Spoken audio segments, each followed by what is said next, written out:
donc salaamaaleykum la famille maa ngi leen di ziar bu baax may demander rek gars yi ku dugg si rek jéem a la partage wala nga tagge gars yi ñu ñëw quoi sama page bi y a beaucoup de restrictions te sem live bu du jóg quoi di leen nuyu bu baax di leen ziar je pense que depuis koor gi defuma live dama ciy profité rek ndokkal ñëpp di baal ñëpp ak di baalu ñëpp ak ñaan yàlla mu nangul suñu ko te defal ñu yiw bu bari ñu bokk ñun ñëpp tey nag damay dalal grand Sadikh Diop quoi mu nekk un grand intellectuel analyste politique bu ñu ràññee grand boo xam il a le courage de ses idées ñu ràññee ko ci médias yi mais ñu ràññee ko aussi ci réseaux sociaux yi mu am ay positions yu assumées dama bëgg ñu ñëw maak moom ñu jàngat un peu ce qui s'est passé entre 2021 et 2024 fi ñu yegg si nii tey ak éventuellement perspective yi nga xamante ni fa lañ jëm ñëwaat aussi un peu sur les différents acteurs yi nga xamante ni ñoom ñoo sekkoon langue bi su ma ne langue politique parce que à un moment dépassé woon na un combat politique. Donc gars yi comme li ma leen ko waxee sama page bi dañu koy signaler rek si vous pouvez partager mettre des cœurs ci kanam tuuti ma dugal grand bi ñu tàmbali waxtaan bi. Voilà, on va aussi revenir un peu sur les réseaux sociaux. Abdoulaye Fall maa ngi lay ziar. Voilà, parce que doy na waar quoi je pense que patriote yi soxla ñu jox leen un peu de la matière pour que ñu mën a orienté wu ci loo xamante ni je pense que moom moo ëpp njëriñ pour le projet quoi di demander rek aux uns et aux autres qu'on évite un peu de se positionner comme ñi nga xamante ñoom ñooy moraliser wala ñoom ñooy wax nit ñi lu ñu war a def ak lu ñu war a def yaa ngi dégg dañuy rafetal suñu biir quoi bu ñu nangu dara boole ñu nekk ñun suñu biir surtout di jàppante ci yoo xamante ne nii amul njariñ ci projet bi quoi mbiru nit ak nit la quoi yooyu moom nañu ko gars yi épargner quoi. Voilà, s'il y a un problème entre patriotes réglez-le entre vous en fait pas ci réseaux sociaux yi. Voilà nañu ko éviter nu mu mën a nekkee quoi fii ku ñuy suivre ku ci nekk par rapport au projet c'est li ngay dolli le plus que bi ngay apporter li ngay indi mais du man maa wax kii dëgg man maa am fii dëgg kee dafa y a des choses yoo xamante ni entre nous bu fekkente ni on se dit qu'on est en famille y a des choses qui ne doivent pas être réglées ici dans les réseaux sociaux en fait ak loo am dëgg sax finalement dafay doy waar quoi parce que kenn amul la prérogative de dire à quelqu'un yow lii nga def wala defoo lii ma def moo ëpp lee c'est-à-dire yooyu il faut qu'on évite ce débat là en fait c'est très malsain. Voilà, ce qu'on attend de quelqu'un boo xamante ni tu es suivi dans les réseaux sociaux c'est lan ngay apporter de plus quoi explique le projet aux gens en fait gën a la vulgariser en fait tomb yi nga xamante ni mi ngi ci projet président Bassirou Diomaye war ko jëmmal en fait. Voilà nañu nekk vraiment au cœur du projet. Je pense que quand tu as la chance d'être suivi foofu la ñuy xaar quoi nga am aussi mat bi tax nga dem gëstu aussi jox gars yi li nga xam moom la ñu soxla quoi sinon dafay mel ni rek question de vue la question de li ngay gagner derrière la quoi. Voilà, le projet foofu la ñuy xaar mooy li ñu challenger ñun ñëpp quoi. Voilà, nan la ñuy apporter de plus quoi mais pas être là pour donner des leçons wala peut-être di expliquer tel ou tel patriote c'est pas important en fait. Voilà, bu le président Ousmane Sonko waxalee boppam ko ne moom ci boppam il n'est pas important dans le projet à plus forte raison. Voilà quoi mu ngi noonu donc grand Sadikh Diop le temps affaire bi di monter bu fekkente ne yaa ngi ci live rek mën nga dugg mën nga ma def demande après ma dugal la quoi ñu commencer waxtaan bi. Donc gars yi partagez leen ko si possible mu nekk lu intéressant lu ñu war a waxtaane tey muy le combat patriotique le combat de Pastef entre 2021 ba 2024 li fi xew yépp ñu ñëwaat aussi ci à partir de 2024 bi ñu jëlee pouvoir bi les premières décisions yi nga xam am na le gouvernement du président Diomaye l'opposition la société civile la presse les Sénégalais de manière générale naka la ñu appréhender loolu yépp quoi. Donc grand Sadikh bu fekkente ne yaa ngi déglu live rek mën nga ma def demande après ma dugal la quoi inchallah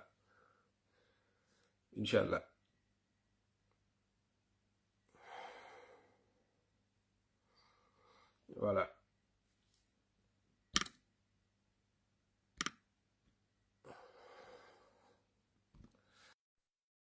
donc moo dugg c'est-à-dire rek ñu jublu directement ci waxtaan bi quoi ba dugg vraiment ci détails yi mais comme je l'ai dit li may demandé Patriote rek mooy fii amul leneen lu ñuy def lu dul ñu focus ci projet bi qu'on accompagne ce projet là et la meilleure façon de l'accompagner c'est déjà de vulgariser le projet comprendre l'expliquer au Sénégal d'expliquer les décisions yi nga xamante ni ñu ngi ko commencé di jël expliquer un peu aussi yi nga détails yi nga xamante ni ñi nekk en face peut-être ils le mettront que ce soit l'opposition en tout cas la nouvelle opposition bi nar a ñëw quoi salaamaaleykum wa rahmatulah grand maa ngi lay ziar.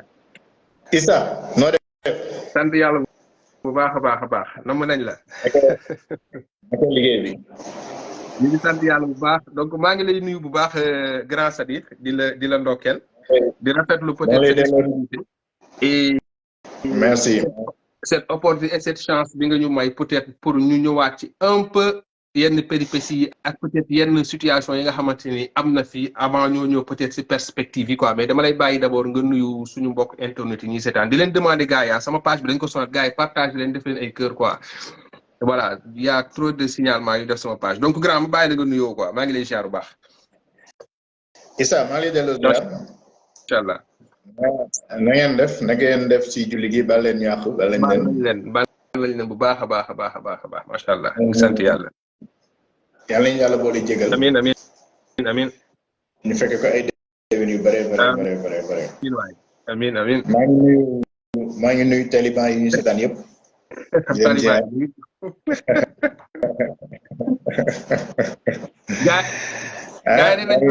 gaa yi ne yow yaa ko sañ yow rek yaa ko sañ. waaw gis nga de taliban yi moom duñu ay mooy loolu daal ñoom daal. lu yàlla xam doy na quoi. waaw léegi grand. vas-y.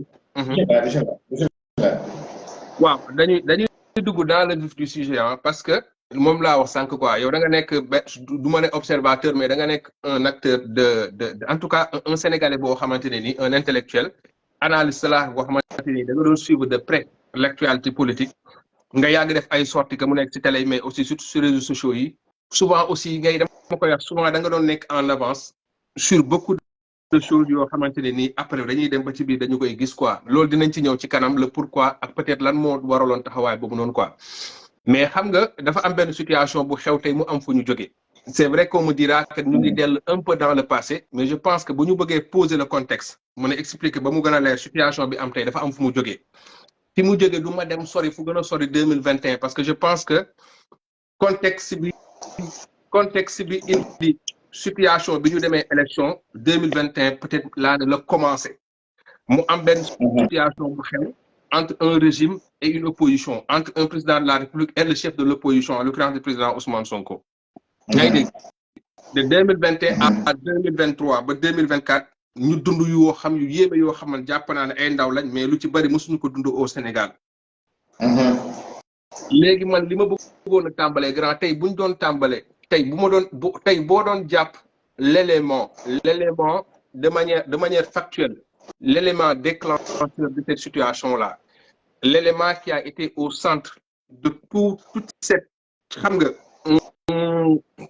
yu bëri yi nga xamante ni xew na fi tey lan lay doon quoi ak en quoi cet élément-là en fait pour yow naka la nekkee un déclencheur ak quels sont les acteurs yu déterminants yi nga xamante ni ñoom ñoo sekkoon peut-être élément boobu noonu c'est sa gis-gis. waaw. sëñ Issa xam nga nag am na suñu borom moom lu mu nam moom mooy créer circonstances yi ba loolu am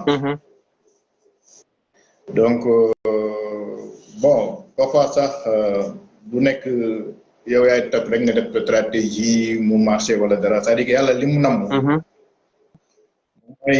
moom mooy créer circonstances yi ba loolu am daal tey jii su namoon nga sëy ak kenn te xamantewu leen dans une semaine mooy créer circonstances yi ngeen dajee ci ay car ba xamante ba changer ko numéro ba dafay juddu c'est-à-dire mooy créer concours de circonstances yi effectivement maintenant nag ñun en tant que doomu aadama li ñu war mooy ñuy identifier signes yi c'est-à-dire que exactement parce que yàlla li gën a jafe peut-être bu ma ne sax lu gën a jafe parce que yàlla li mu def lépp amul benn bu ci yomb. muy créer doomu aadama tax am na ñu may ñu mën a xam naka la ko créer. ñu mën a reconstituer tout le processus de création wu doomu aadama. voilà am na ñu ko may donte ñooñu mënuñu créer doomu aadama. mais xam nañ création bi comment ça c'est naka la amee. waaw naka la déroulé woo ba aboutir ci doomu aadama bien que ni nag xam ko taxul nga mën a créer doomu aadama. effectivement. bon Sonko c'est vrai que ni boo waxee 2021 dafay gàtt c'est-à-dire que 2021 dafa traduire juste bon soo ko waxee day prétentieux quoi. soo ko waxee da ngay xaw a prétentieux trop mais dafa wane rek cuuneewu ñu yoroon pouvoir en réalité c'est-à-dire que li xaw 2021 ba 2024 dafa wane rek juste cuuneewu ñu yoroon pouvoir. te loolu nag booy wax cuune bi ça veut dire que ni ay nit ñu nul lañ non duñ ay nit ñu nul c'est-à-dire que ay nit ñu yàlla may lañ parce que buñ ñiloon duñ mën a xeex ba jot pouvoir. mais dañu xeex ba jot pouvoir mais nag bi ñu yoree pouvoir ñu fàtte xel toppatu ñu dul doole pouvoir donc seen xel dama tul seen doole mooy dem. donc dañuy dem ba seen doole ñàkk xel boobu noonu da nga koy rattaché ci li nga commencé la dimension spirituelle ne mbiru yàlla la wala ñoom c'est la ñoom seen bopp en fait ñoom bu fekkente ne loolu la c'est-à-dire nga dégg ma dañu dem ba nguur jay leen. ok ñoom ñu jàpp ne soxlaatuñu xel doole la ñu soxla te am nañ doole. d'accord c'est-à-dire que dañu dem ba nguur dugg leen. ñoom ñu jàpp ne. soxlaatuñu xel. soxlaatuñu xel comprendre nga. c'est-à-dire que yow mi ngi mel ne sa doom. nga war ko yónni war ko naxante moom yónni ko wala nga war ko duma mu dem. nga war a choisir entre dama koy napp rek teg yat baa ngi nii nga def lii wala est-ce que dinaa ko mën a jaar ci xel wax ak moom mu dem yónneen bi te xolam du naqari. xam nga loolu nag après nit ki mooy def quoi. nit mooy dem ba yàlla jey ko mu jàpp ne moom soxlaatul sax wax ak nit ñi ci xel moom li mu soxla mooy am na doole donc day utiliser dooleem pour am li mu bëgg. ok je comprends. voilà parce que boo seetloo ñëpp ku nga xamante ni dafa suivre Sonko. Sonko bu mën na def politique ba jot pouvoir. te du organiser marche politique. et gëm naa ne loolu moo newoon yeneen. te du organiser marche politique. marche politique waaw c'est-à-dire que du organiser manifestation. ci naka grand. gëm naa ne loolu moo nekkoon parce que en fait dafa wuuteeg ñoom booy xool son profil dafa wuuteeg ñoom. parce que c'est quelqu'un qui met l'accent sur ni ko Birame Souleye waxee woon ci benn émission taal xel yi c'est-à-dire que wax ak nit ñi du dugg seen yuur. mais boo nee ñoom pouvoir bi wala la classe politique de manière générale. non pouvoir bi. c'est-à-dire que pouvoir bi. c'est-à-dire que pouvoir bi parce que Sonko la conquête du pouvoir daf ko axé sur convaincre Sénégalais yi. c'est-à-dire que daf ko axé sur convaincre Sénégalais yi c'est-à-dire que sa stratégie de conquête du pouvoir était exclusivement axée sur comment convaincre les Sénégalais. donc xeex yi mu doon def ak yenn discours yi mu doon def c'était pas des discours la woon rek ak xeex yi pour juste xam ne ñi yor nañ doole te du leen yombalal ñu liquider ko. mais il n'était jamais dans une logique de combat de confrontation xeex ak yooyu boo xamee boo xoolee tout son profil. xam ne nutul nekk dans une logique de confrontation ak xeex yooyu. seulement voilà il était contraint à un moment donné. de le faire parce que ñi mu ko seqal ñoom dañuy yor seen yat jàpp ne dañ lay jaarloo fi nga bëgg ñu jaar fa far force doole mbaam. et à un moment donné.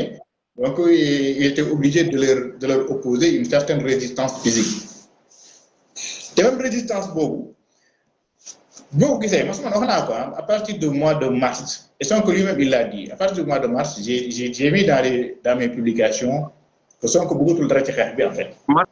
et donc bu ñu demee ba xam ne voilà non mars 2023. 2023 d'accord. Voilà c'est-à-dire que bi mu demee ba xam ne li des ci affaire bi bareetul donc là il a cédé il a cédé il les a laissé ñoom ñu def li ñu yaakaar ne suñ ko defee liquider ko pour mu dérouler moom son deuxième plan.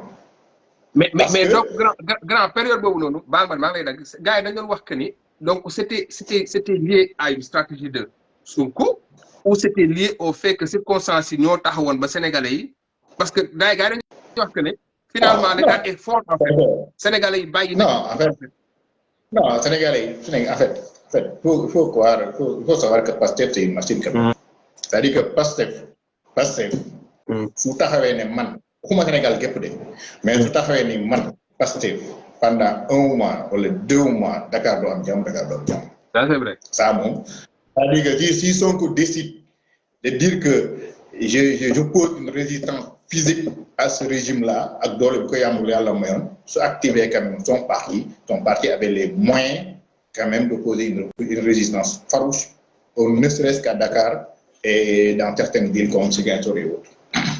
Mais à un moment donné, je pense que... Mais taxawal boobu, qu'est-ce qui explique cela en fait? Parce que d'autres sont passés par là, d'autres même qui sont passés au pouvoir sont passés par là.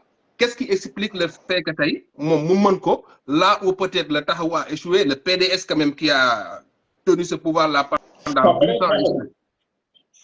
PDS, il faut faire très attention. PDS Wade mosul xeex. Wade amoon na yéene xeex mais mosul xeex parce que PDS Wade Macky Sall dafa amoon ay forces internes yu koy neutraliser. D'accord. C'est-à-dire que Abdoulaye en réalité bu ñu jàppee doom ji doon na xumbal nii rek mais initiative bu mu mës a jël dañ koy neutraliser à partir de l'interne même parce que boo xoolee Abdoulaye bu ñu joxee le verdict du procès de Karim. dafa def testament dem assister verdict bi ne day dem assister verdict bi la veille. ne bu ñu tëjee Karim il ne laissera que 2 options à Macky soit mu libérer Karim soit moom Abdoulaye mu dugal ko ci kaso bi mais par la suite suivant certaines confidences xalif général des mourides moo ko woo ne ko fexeel ba ñi la yaakaar bu ci kenn loru bon après certainement le message lui a un peu touché donc voilà donc Abdoulaye il faisait juste mais il y avait des moyens de le neutraliser en réalité. Abdoulaye lu ñu jàpp Karim yëpp il n'a jamais été à fond dans le combat. Parce que ça su jógee am initiative amoon na ay forces internes yu koy neutraliser. amoon na ay forces internes yu koy neutraliser. Abdoulaye bon c'est vrai maintenant après il y avait juste les petites confrontations et tout ça.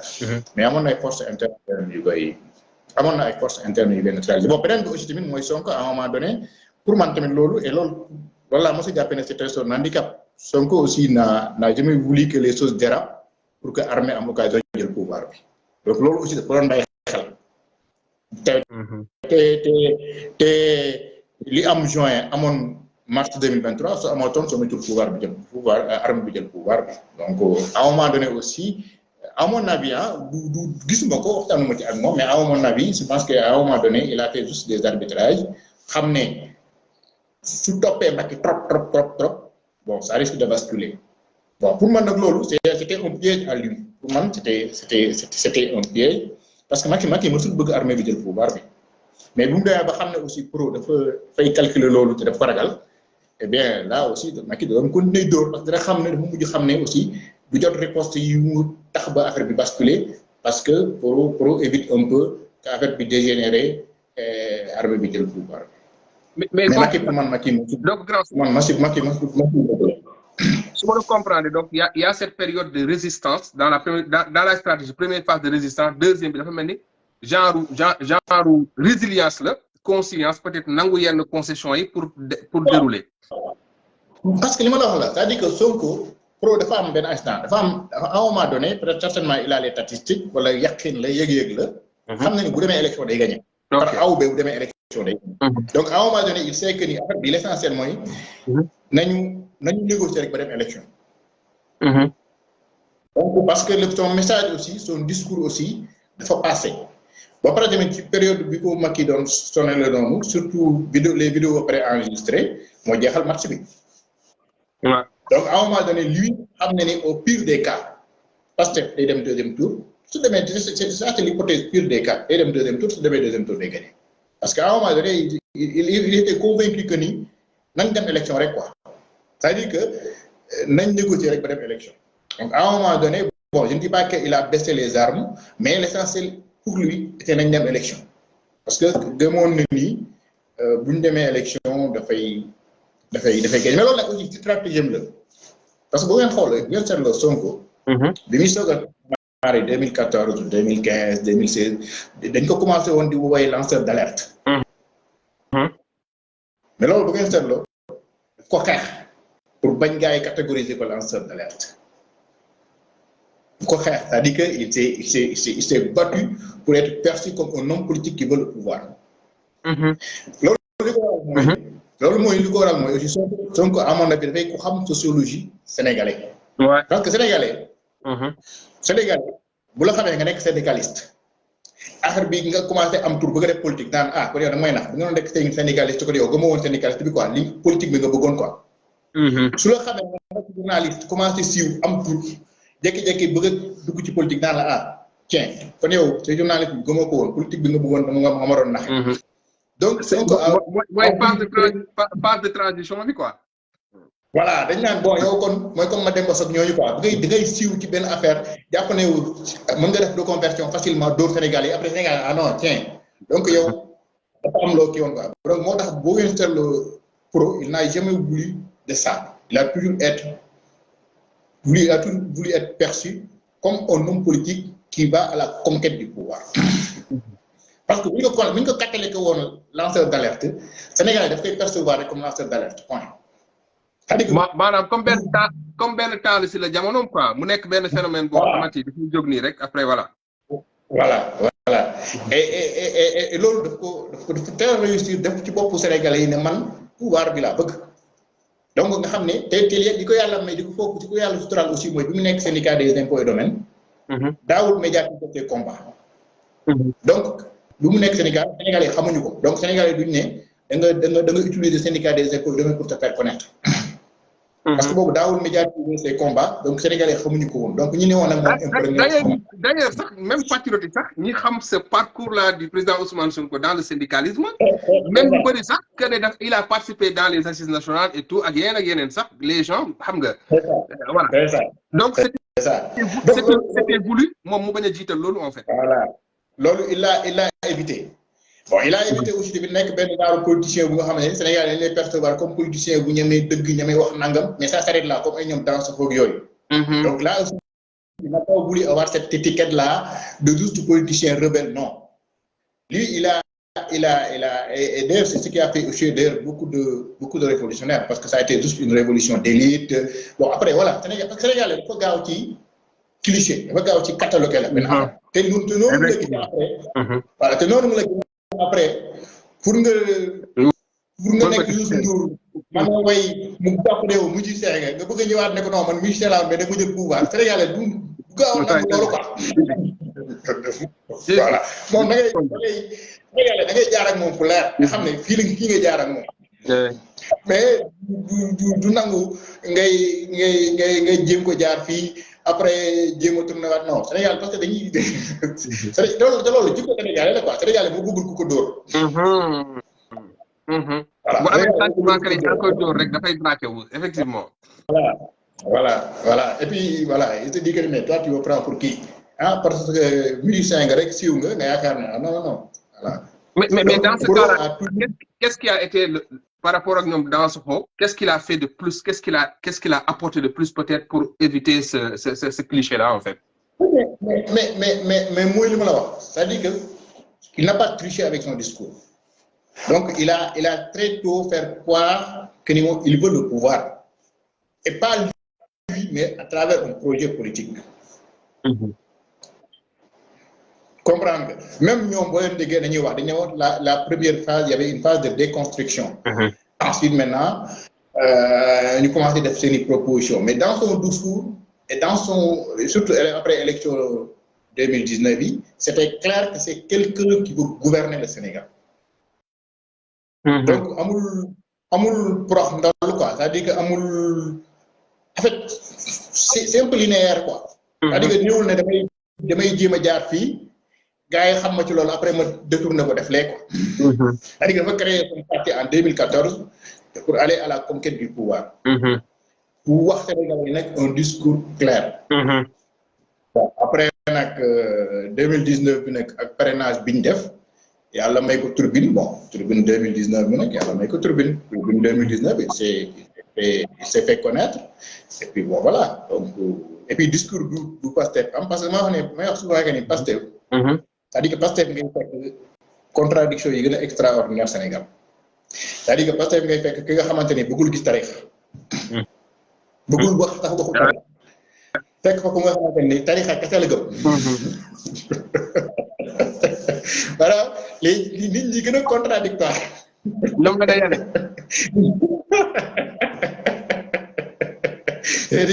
Bon après tu me diras que ce qui les unit en réalité c'est le Sénégal après et le développement du Sénégal. mais grand li nga dafa am solo. c'est sénégalais yaay nga xamante ni dañu wute gis-gis ci àdduna ci yu bari. voilà. ñu bokk combat bi ñu bokk nekk combat boo xam dafa yeggoon ci benn dimension bu est-ce que ce combat là au-delà du projet est-ce que le combat qu'ils ont partagé ensemble créewul benn lien boo xamante ne nii c'est-à-dire moom mooy def que ne peut-être fracture sociale bi ñu doon wax loolu mën na nekk laytaay bi nga xamante ni moom moo koy lijjanti ëllëg. Oui, mais parce que c'est ce qui les unit en réalité. C'est-à-dire qu'il y a le projet qui les unit et cette volonté de vouloir transformer le Sénégal. C'est-à-dire que la gouvernance du monde bari, mais après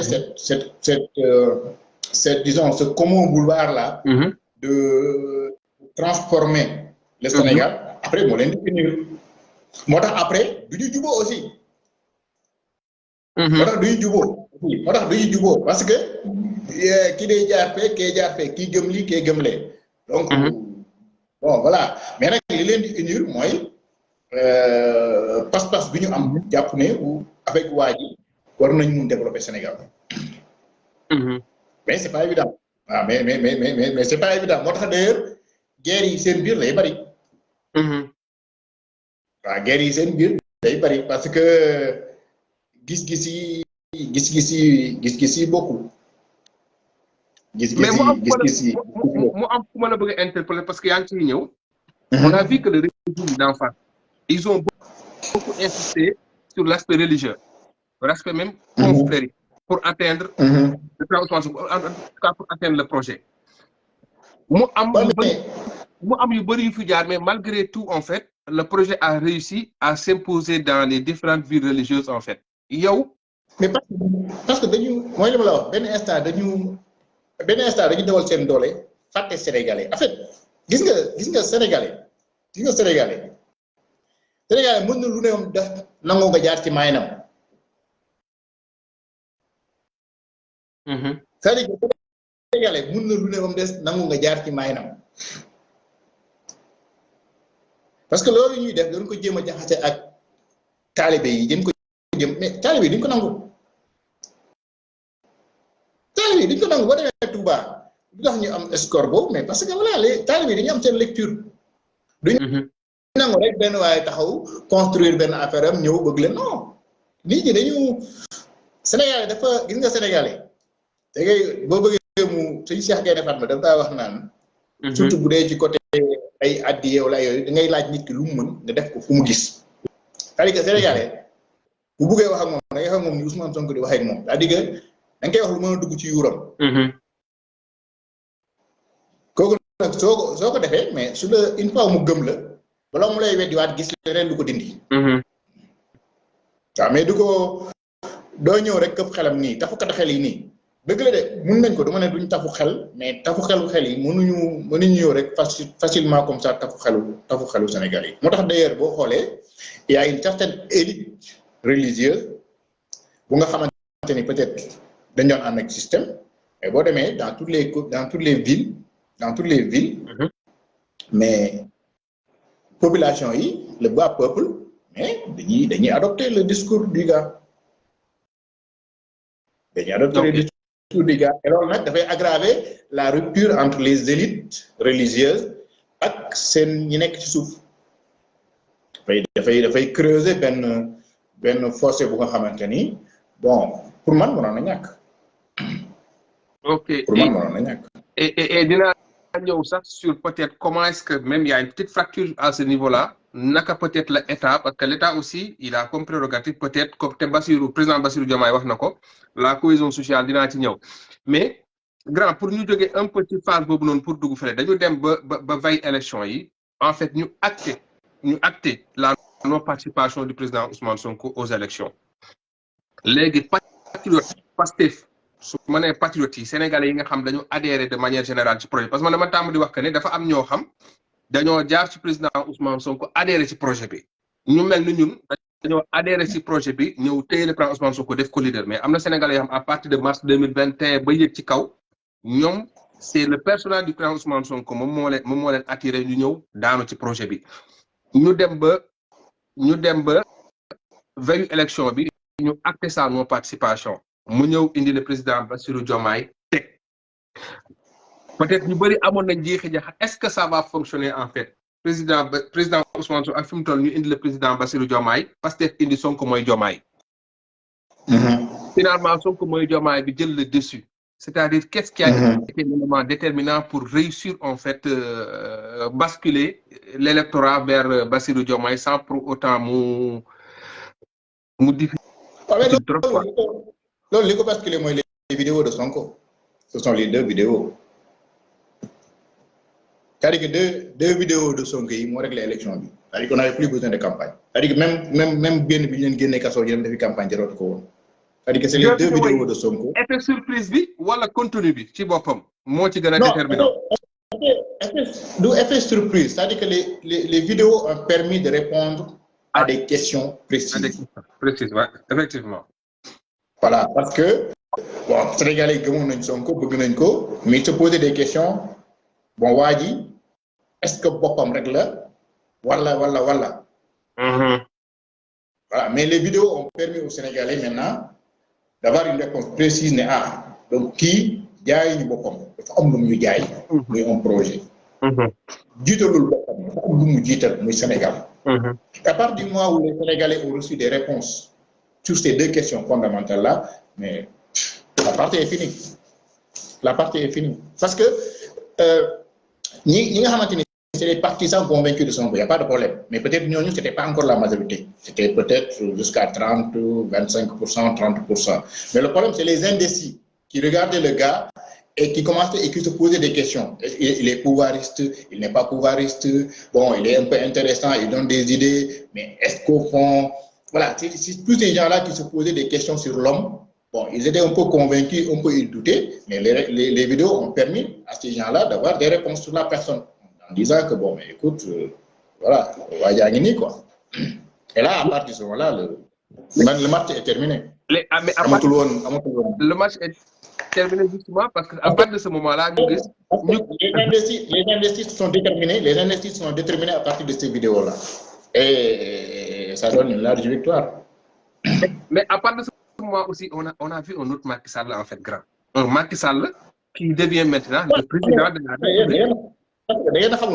En fait, Macky, il est dans des schémas.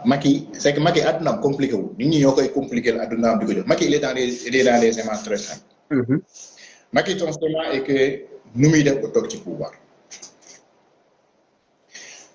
Bon, à un moment donné, il a pensé que nous, sous éliminer Sonko va l'élection. Donc, Sonko va empêcher la tenue des élections. Et là, il va dire au monde entier, voilà la situation, il n'y a pas d'élection au Sénégal. Et là, donc, il ne serait pas responsable de la non-tenue des élections. Et là, maintenant, voilà, organiser des élections, Alors, vous savez, il y a élection. Donc, ton plan A d'abord, parce que bon, bi wax ne dootuma nekk candidature xam ne ni moom mënul ne duma nekk damay nekk candidat ba pare Sonko du nekk candidat loolu moo xam ne ni mënatul woon jàll à partir de juin c'est-à-dire que moom Macky daf nekk candidat Sonko du nekk candidat loolu mënatul woon jàll. waaw loolu moom c'était te su nekkee candidat Sonko nekk candidat xam ne ni Sonko da koy gagné. Donc, à un moment donné, il dit, bon, écoute, man, je dis du candidat, boy, bi dama koy éliminer, su ma koy éliminer, mu yàq élection d'or. Comme ça, il y aura un report de fait des élections.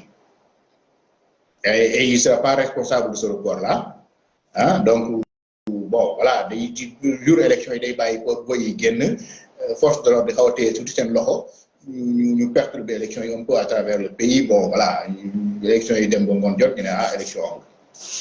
Donc, nous avons le mënul il a été utilisé le PDS pour le report. Mais malheureusement, vous utilisez le PDS pour le report, ça n'a pas marché. Donc, ça n'a pas marché.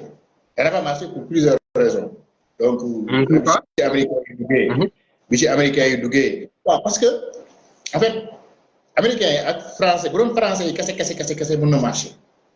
Mais Américains et Français, beaucoup. Américains, ils sont réalistes. C'est-à-dire que nous sommes réalistes. Les Américains sont trop réalistes. D'abord, ça va créer un précédent dangereux. Parce que c'est un État africain. Qui veut faire l'élection, vous reporter ko. Ensuite, ça sera un risque. Parce que sous Boba, l'armée devait avoir toute la légitimité maintenant pour prendre le pouvoir. Et l'autre, inconnu là aussi. Parce qu'on peut se retrouver comme au Mali, comme au Niger, avec des éléments incontrôlés qui prennent le pouvoir. Donc, les Américains ont pris ce risque-là. Biden, bon, voilà, il y avait la veille des élections, donc, nous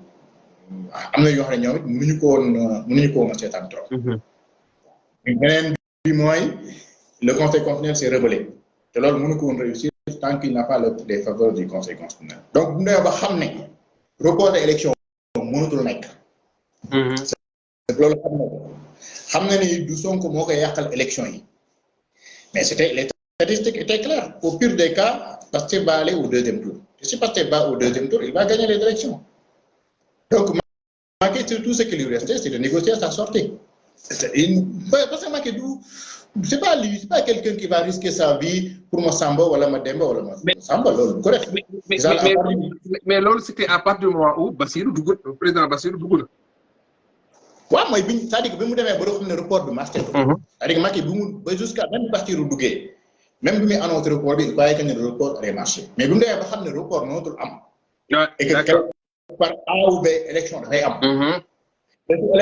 Élection amee Amadou Ba mënul gagner élection yi. Parce que Amadou Ba mënoon gagner élection yi, dafa def ak ñii lay def ak Amadou Ba. Parce que Macky il va juste ceux qui ont la capacité de gagner les élections mu jéem a xool nu mu fay amee ay garantie lijjanti boppam dem yoonam. Léegi nag bu demee après bu xoolaat nag ni muy def ba ñëwaat parce que bàyyiwul dem na mais bàyyiwul. Donc à partir du moment mu xam ne affaire bi jëlee bu gàtt la ak bu gudd. C'est-à-dire que dem deuxième tour gagner wala gagner premier tour rek moo fi mën a am mais quel que soit alpha c'est Pastef qui va gagner parce que les statistiques étaient les sondages étaient très clairs. Loolu c'est Pastef qui va gagner. Donc bu doon dem deuxième tour sax ay 2 points lay wut wala 1 point wala 1,5 points. Pastef allait se retrouver avec au minimum plus de 45% au premier tour.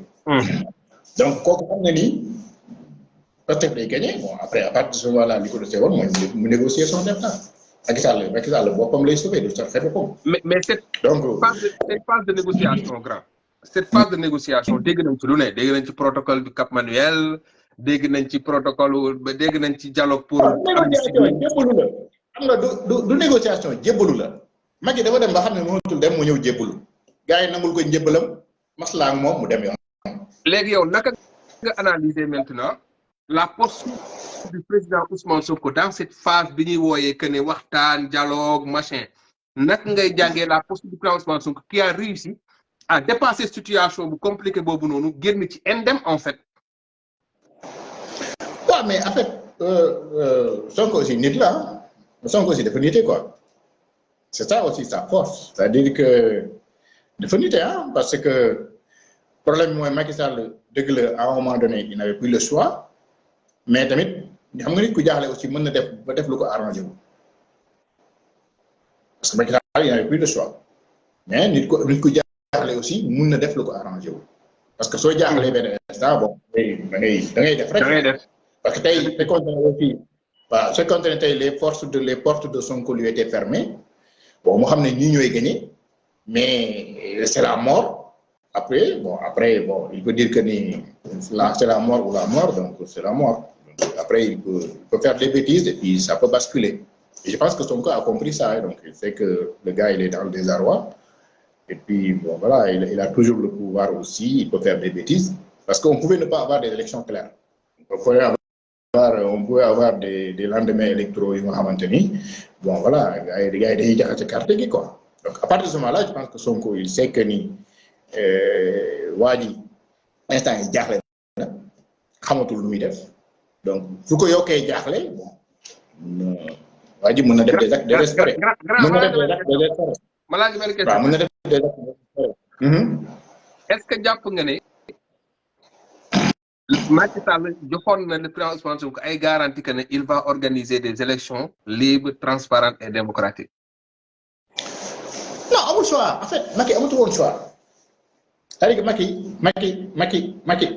amatul woon choix parce que xam na ni moom report mënatul dox benn ñaareel bi aussi tamit su élection yi jaarul yoon comme ni xew Gabon mooy am rek dañuy dem ba ngoonu élection am ñu jël seen responsabilité ok mais amatul woon choix donc amatul woon choix quoi et je pense que Sonko boobu dafa wane nité parce que moi je pense que contrairement à ce que les gens disent bon Macky avait besoin d'une oreille parce que Macky dafa jébbalu gars yi nangal ko jébbalam mu dem yoonam c'est-à-dire li négociation yi gars yi di wax ak yooyu négociation dem na ba xam ne affaire bi par A ou B il perd le pouvoir te xam ne ni par A ou B ñii mu jàkkaar loolu ñooy gagné même bu dee deuxième tour ñooy gagné te su loolu amul mooy perturbation électorale c'est-à-dire que organiser un chaos électoral te même su dee un chaos électoral c'est pas sûr que ni moom il va s'en sortir donc à partir de ce moment-là mu ne naa dem jébbalu léegi nag boo gars yi na woon bëgguñu sa njëbbal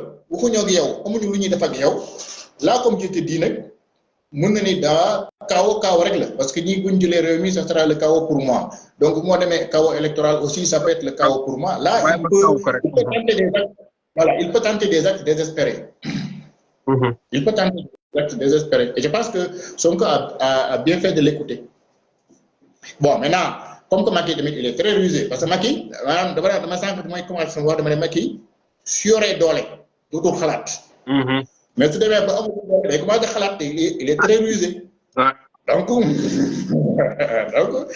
un moment donné lijjanti na boppam donc lijjanti na boppam léegi lijjanti boppam boobu mooy ñëw na peut-être lijjanti boppam ci yeneen anam ñëw na pour ay nitam en tout cas pour des questions raisons yoo xamante ni peut-être moom moo pour ay nitam je ne suis pas sûr boo demee naa la pour moom doomam jabaram xëy na mais pour ay nitam moom Macky moom saa yi Macky gars yi ngay topp nii ñoo koy topp rek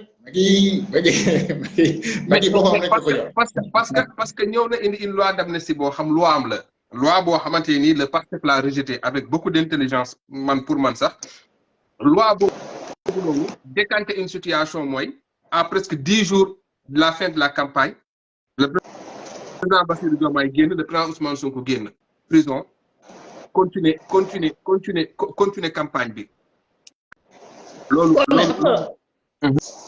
xam nga loi d'amnistie bi c'est pour se protéger mais pour protéger sa famille bul fàtte ni doomam doon nañ ko tudd ci ay recrutement nervi bul fàtte révélation achat des armes yooyu ñu wax bul fàtte ne nervi yi aussi su bëri les gens vont dire que ni présidence lañ doon recruter donc voilà donc loi d'amnistie bi c'est clair.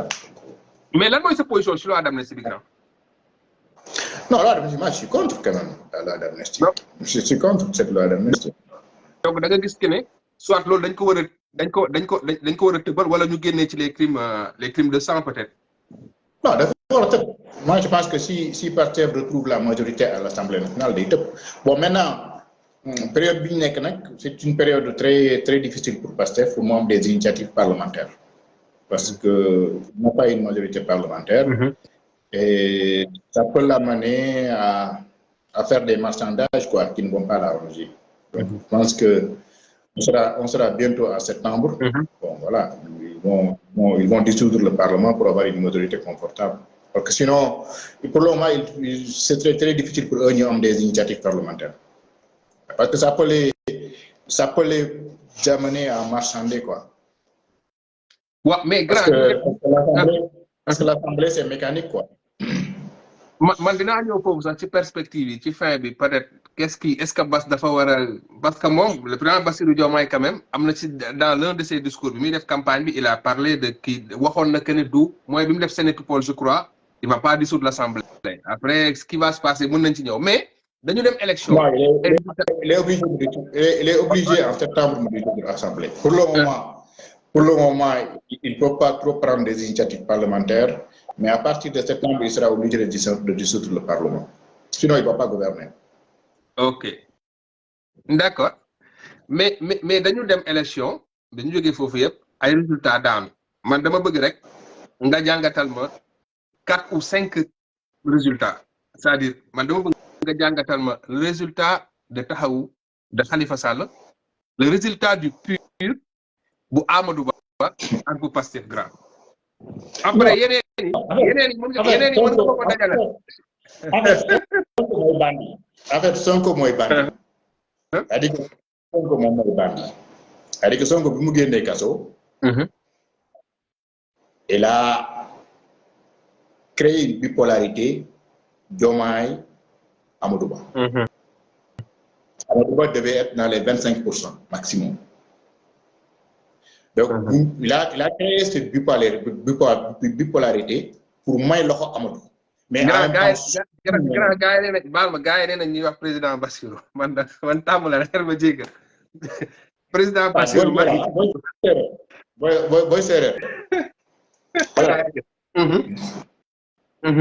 Sonko dafa may loxo Amadou pour suul ñeneen ñi. À partir de ce moment-là, il y a une bipolarité. Bassirou Amadou Ba. Donc ça a donné du buzz à Amadou Ba. Mais l'objectif de Sonko, c'était vous mayez buzz à Amadou Ba, que le premier tour se transforme en deuxième tour. Donc ça veut dire quoi? Ça veut dire que tous ceux qui étaient contre Bassirou, tous ceux qui étaient contre Pastef, vont faire un vote utile pour Amadou Ba. Le deuxième donc, ce qui fait qu'Amadou Ba le deuxième tour se transforme en premier tour. Voilà. Donc tous ñi nga xamante ni dañu contrôle Pastef ñëw pouvoir yëpp j'étais obligé de voter Amadou Ba. Donc ce qui fait qu'Amadou Ba va quitter les 25 pour aller vers les 30%. Mais en même temps aussi, tout ce qui était pour le changement ne vont pas attendre le deuxième tour pour voter Bassirou. Donc ils vont voter immédiatement Bassirou. Parce qu'il n'y avait plus d'autres candidats. Il y avait que Amadou Ba, Bassirou Faye. Et ça, parce que Sonko aussi, c'est un spécialiste de la science politique. Donc, xamna bi muy wax Amadou Ba xamna ni day may buzz Amadou Ba. Mais c'était ça son jeu parce que xamna ni ñi nga xamanteni ils ont pour le changement, ils étaient plus nombreux. Xamna ni ñi nga xamanteni Sénégalais yi nga xamanteni ils ont pour le changement, ils étaient plus nombreux. Donc mu ne bon écoute nasul ñeneen ñi may loxo Amadou Ba bon Amadou Diop bas door ko mu daanu. OK. Donc il a fait un buzz pour Amadou. Et puis, bon, voilà, tout le monde s'est déterminé à partir du premier tour. Donc, il y a des gens qui voter peut-être Khalifa Sall, mais bon, écoute, Pastef, warul diallo quoi, Amadou Ba. Donc, les gens, ils ont parti voter Amadou Ba. Il y en a d'autres aussi qui voulaient voter pour d'autres partis. Ils disent non, attends, ils vont voter Diomaye mu jeex. Donc, à partir de ce moment, ils sont transformé premier tour en deuxième tour. Et même dans la tête des Sénégalais après, c'était un deuxième tour, l'élection, il faut que l'on. Donc les gens, ils ont fait un vote utile. Ni contre Amadou Ba, ni contre Pastef, ils ont allé voter Amadou Ba, et que ni andak, ni quand on a eu beaucoup de changements, ils ont voté pour Diomaye Faye. Et ça, c'est une construction de Sonko. Même législative aussi, même législative aussi, il avait créé cette bipolarité entre Yewwi et le pouvoir. La coalition intercoalition Yewwi et le pouvoir. Moi, je vais attaquer ñom awalé ak ñooñu. Parce que non aussi nga mën def pour yeneen candidats yi. Parce que sinon après yeneen candidats yi, ils vont continuer d'exister. Ils vont se retrouver avec 3%, qui am 5%, qui am 8%. Bon, après ça peut t'amener au deuxième tour. Donc il a bien fait de ça. Parce que am ñu bari dañu koy reprocher naan Amadou Ba lim am Sonko moo ko may, mais effectivement Sonko moo ko may parce que Sonko bëggoon tuer le match. Parce que xam na ni Amadou Ba ak Diomaye rek bu ci desee Diomaye door ko mu daanu. C'était stratégique. Voilà. Mais ñu xëy le président Bassirou Diomaye gagne. Pastef gagne. Le président Bassirou Diomaye bi mu gagné ñu ne waaw léegi le président Ousmane Sonko en tant que leader charismatique du projet lan mooy nekk taxawaayam léegi le président Bassirou Diomaye ñoo def ko premier ministre. ñu dégg ci nag grand lu ne ay da koy créer de l'ombre dafa war a écarté wu faluñu bon du ñu ñëwaat ci un peu le problème sur roube bi amoon si vice président yu demee mais dama bëgg rek problématique yooyu ñu soulever sur la posture du président Ousmane Sonko par rapport au président Bassirou Diomaye le président Bassirou Diomaye ñëw acté def ko premier ministre naka ngay analyser wax ji ci am yëpp ci gannaaw ak ñoom acte yi ñu posé acte bi président Bassirou Diomaye posé fal ko premier ministre. waaw mais même man à un moment donné j'étais pour que Sonko def un retrait politique ah dem voilà nekk histoire de gardien du temple et tout ça. Mais après j'ai changé d'avis. Bon, en fait, il est déjà entré dans l'histoire. C'est-à-dire qu'à titre personnel, Sonko n'a plus rien à prouver. Donc il est déjà entré dans l'histoire. Il a mené sa part du combat. Donc, bon, voilà. Il pouvait, comme Mandela, hein, Mandela, à partir du moment où l'apartheid a été éliminé, bon, il a dit, voilà, le pouvoir ne l'intéressait plus en réalité. Donc, parce que son combat, c'était la fin de l'apartheid. Après, maintenant, pour le développement de l'Afrique du Sud, il y a d'autres fils sud-africains qui pouvaient s'en charger. Donc, voilà. Donc, c'est-à-dire il a fait un seul mandat. Et même ce mandat-là, il n'en avait pas besoin. Parce que pour lui, son combat, c'était d'abord libérer l'Afrique du Sud. À partir du moment où maintenant l'Afrique du Sud est libérée, d'autres fils sud-africains peuvent prendre le relais pour le développement de l'Afrique du Sud. Les finalement, convaincre Pardon? Finalement, le président Bassirou convaincre là, ci choix bi mu def. Non, avant muy jël la décision, moi j'étais pour que Sonko, parce que bon, déjà il est jeune encore, hein, donc il est déjà très jeune, une retraite politique anticipée. Bon, voilà, il est très jeune, donc s'il a l'énergie pour engager le combat du développement, bon, pourquoi pas. Deuxièmement aussi, il a une légitimité. Il a une légitimité. Benen bi mooy légitimité boobu noonu daf koy permettre mën a conduire l'équipe gouvernementale sans être contesté. C'est-à-dire que dina permettre Diomaye au moins qu'il ne du am ay soucis par rapport à son gouvernement. Donc dina permettre Diomaye aussi charge bi du dis trop ci moom. Donc dina ko woyofalal le temps maintenant qu'il prenne ses marques. Bon, beneen bi aussi boo xoolee Diomaye ak Sonko bon en gestion des ressources humaines dañ lay wax souvent boo nekkee par exemple directeur bu naqari deret nga am un adjoint bu dal boo nekkee un directeur bu dal trop nga am un adjoint bu xaw a voilà qui sait dire non. C'est-à-dire que pour ngeen nekk des profils complémentaires que l'un puisse tempérer l'autre ou bien voilà si l'autre est très mou que l'autre puisse voilà boo xoolee Sonko ak Diomaye dañu xaw a am cette complémentarité là. Parce que dañu am ay jikko yu nga xamante ni du ma ne dafay opposé wu quoi. Mais c'est bien. Voilà c'est bien parce que Diomaye yàlla may na ko mu nekk nit ku dal. may na ko aussi mu nekk nit ku am recul. Bon beneen bi aussi mooy développement réew mi day caaxaan. Parce que nag bon on peut avoir toutes les professions de foi qu'on veut, on peut avoir toutes les bonnes idées qu'on veut, mais faire décoller un pays c'est pas facile hein. Mais grand laalal foofu noonu après parce que mooy fi ma war a ñëw su ma gis question yi mooy sur la question sur le gouvernement sur les perspectives et tout mais dañu gis que ne le plan Bassirou Diomaye ak le premier ministre Ousmane Sonko dañu bett ñu bari ñenn ñu bari dañuy jàpp ne peut-être dañ leen bett parce que il y a une opposition boo xamante ni ñoom seen discours yëpp moo doon ñii dañoo réew ñun ñoo yaru. Il y a une classe politique boo xam seen discours yëpp mooy ñii dañoo violent ñun violent wuñu. C'est-à-dire ñii falu c'est-à-dire indi xar kanam boo xamante peut-être ñi xam nañ léegi dans ce discours là que devient l'opposition que devient cette classe politique bi mise woon ci loolu en voyant maintenant la réalité bi am tey mooy la personnalité du président Bassirou Diomaye yar gi tey beeg yow ak la capacité de dépassement du président Ousmane Sonko nga xam wane woon na ko sax mairie bu Ziguinchor comment analyser tout cela pour l'avenir bi ñëw ci xeexu politique bi. sama début propos dama ne la Sonko. su ko Macky Sall contraindre woon ci combat. xëy na dina politique ba jël réew mi tuddee def marche pacifique sax du ko def.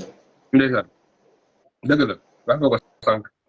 c'est-à-dire que dafa am ay yàqkat yu jël les réponses politiques de Sonko c'est-à-dire que sa résistance. nga xam ne dañ ko contraindre pour xeex ñu bëgg ko def jikkoom. c'est-à-dire am ay yàqkat yi nga xamante ni dañu jógoon réponse politique bi Sonko doon am ci nguur bu jóg bu ko faagaagal ne ko doo fi nekkee candidat sa parti du fi taxawee doo amoo droit exister mu leen di opposer cette résistance là dañu jël résistance bu ko def jikkoom. ñooñu nag effectivement comportement yi nga wax mën na leen bett. parce que dañu jël les réponses mi ngi mel ne nit saaga la nga fayu ñu ne la yow saaga kan nga. waaw yow mi fayu. donc ñooñu mën na leen bett. voilà mais Ousmane Sonko parce que de 2014 à 2019 ba jusqu'à 2021 xanaa bi ko Macky Sall di commencé xeex. li nga ko mën a waxal rek mooy discours bu dëgër mais mënoo koo waxal xamadi mënoo koo waxal wax nit lu mu warul wax. mënoo koo waxal ñaata teggin. voilà donc mais à un moment donné tout à partir de mars 2021 mais il a fallu que mu construire un discours qui était à la hauteur de l'agression. ou bien des agressions. voilà mais mësuñu am ci seen trajectoire ñàkk kerse ñàkk teggin du ci débat yi participer du ci dara maintenant nag il fallait que ñu caricaturer leen peinturer leen ñu xamadi ñu réew ñu nangam. mais ça c'était de bonne guerre aussi. ça c'était de bonne guerre et puis loolu mu xam ne wax rek c'est-à-dire que ñi amul seetlu wala suivre luñ leen wala ñi nga xamante ni dañu bëgg a yàq dañ ñoo koy wax mais ku mën a seetlu mën a di suivre nit di nga xam ne Diomaye quand même yar la mos a wane ci plateau yëpp. même bu muy wax ak Babacar Fall kii l'autre là Mohamed Ndiaye di ko traité de réew yëpp mais bon après mënoon na man par exemple personnellement su doon man la mais affaire bi du jàllee noonu après il y aura une plainte au niveau du correct parce que voilà parce qu'un journaliste ne doit pas te traiter d'impoli. effectivement mais ñu gis aussi benn attitude du président Ousmane Sonko mooy ñu ñëw fan premier ministre mu ñëw sol autant le président Bassirou Diomaye bi ñu ko defee candidat mu war a génn ci ombre président Ousmane Sonko mat ko sëkk am na lu wane dinañ ci ñëw mais le président Ousmane Sonko dugg jël européen bi sol ko jël le président Bassirou Diomaye mettre ko au devant de la scène ba tey Sénégalais chaque jour bu génnee rek ñu découvrir ci moom loo xamante ni nii. Sonko dafa nite mooy la wax nite bi c'est-à-dire que loolu mooy nite bi. xam nga dafa am yoo xamante ni nite la. c'est-à-dire que loolu Sonko bu nite bi la wane mi ngi mel ne sëñ Mountakha xalif général des mourides yàlla na fi yàlla bàyyi. mais avant muy nekk xalif ni mu nangu looloon xalif bi. gis nga ni mu nangu looloon xalif bi avant muy nekk xalif loolu nite la. yàlla def na Diomaye mooy président de la République booy séeréer. bon voilà yow yaay premier ministre nangul ko loolu ko yàlla defal te loolu Ousmane def ko nangul jox ko cër bi yëkkati ko parce que nag bu ko Ousmane defalul ñeneen ñi duñ ko defal Ousmane te it duñ ko defal Diomaye mais tey ñi ku gis ni Ousmane di traité ak Diomaye su fekkente ne yow yàlla dogal na yaa ngi ci suuf Ousmane doo am complexe pour defal loolu Ousmane doo am aussi complexe pour defal loolu Diomaye parce que loolu nangu kilifteef rek la du la ren macha allah mais loolu nite la bokk loolu nite la quoi nite la. nite rek dafa yombul loolu nite la quoi. léegi laal nga sànq diisaa yu lii leen di xaar le président Bassirou Diomaye fan le président Ousmane Sonko PM ñu indi un gouvernement de 25 ministres et 5 secrétaires généraux naka nga jàngatee gouvernement boobu grand. waaw mais gouvernement moom malheureusement rek des CV ne font pas un gouvernement. Parce que, bon, on a un bon CV, après, tu peux être un piètre ministre aussi. Hein, donc, mais challenge yi bari na. li ñuy ñaan mooy yàlla may leen ci ndam. donc tey am na yoo ci bind ci côté presse bi par exemple ak justice bi. il y a des pièges à éviter. Il y a des pièges à éviter parce que la nature a horreur du vide. Parce que tey presse boo ko libéré nga sànni ko ñeneen dañ ko capté utiliser comme moyen de pression te erreur boobu la defoon. voilà dafa ñëw presse mënul luñu ma dara nangam bon après ça a été capté par des groupes de pression et il en a beaucoup subi. Il passait même les derniers mois même de son mandat il passait son temps à répondre à la presse. Voilà bon après tamit sénégalais dëgg la sénégalais neexut a nax mais benn affaire dafa am ci sénégalais aussi te képp ku yor pouvoir da ngay bàyyi xel loolu. sénégalais bu déggee nga wax benn affaire kenn weddiwu ko. mu déggaat nga wax ko kenn weddiwu ko. bu ñaaree mu ne dëgg la parce que bu dul woon dëgg ñu weddi ko. te nit ñi amul temps dem di vérifier li journaliste yi wax ba xam dëgg loolu dëgg. parce que ils ont autre chose à faire que d'aller di vérifier ñoom ci seen bopp ba xam kii li mu wax dëgg la wala dëgg te buñ ko déggee mu wax benn yoon kenn weddiwul ñu déggaat kenn weddiwul bu ñaaree ñu ne dëgg la donc ce qui fait que ni presse mën na la dëkkal foo dëkkul nit ñi gëm ne foofa nga dëkk parce que presse bi mooy leen ne foofa nga dëkk donc influence presse aussi buñ ko nit ñi di xeeb waaw buñ ko di xeeb justice aussi c'est la même chose boo nee justice aussi président Mbaye conseil supérieur de la magistrature loolu sax dégg naa Diomaye wax ko mais kan mooy gérer justice voilà donc ça peut être aussi entre les mains de groupes de pression des groupes économiques mu nekk des moyens de voilà donc il faut créer les c'est-à-dire que day équilibre quoi il faut créer les équilibres voilà fexe ba pouvoir du leen utiliser à des fins politiciennes pour écraser des adversaires mais fexe ba aussi tamit adversaire au pouvoir wala ñeneen sax ñi nga xam ne pour politique sax intéressé wu leen mais à d'autres fins du leen utiliser à d'autres fins pour d'autres choses donc fexe ba l'ordre public soit préservé et que ça soit très sain loolu nag dafa laaj liggéey bon beneen bi aussi mooy emploi des jeunes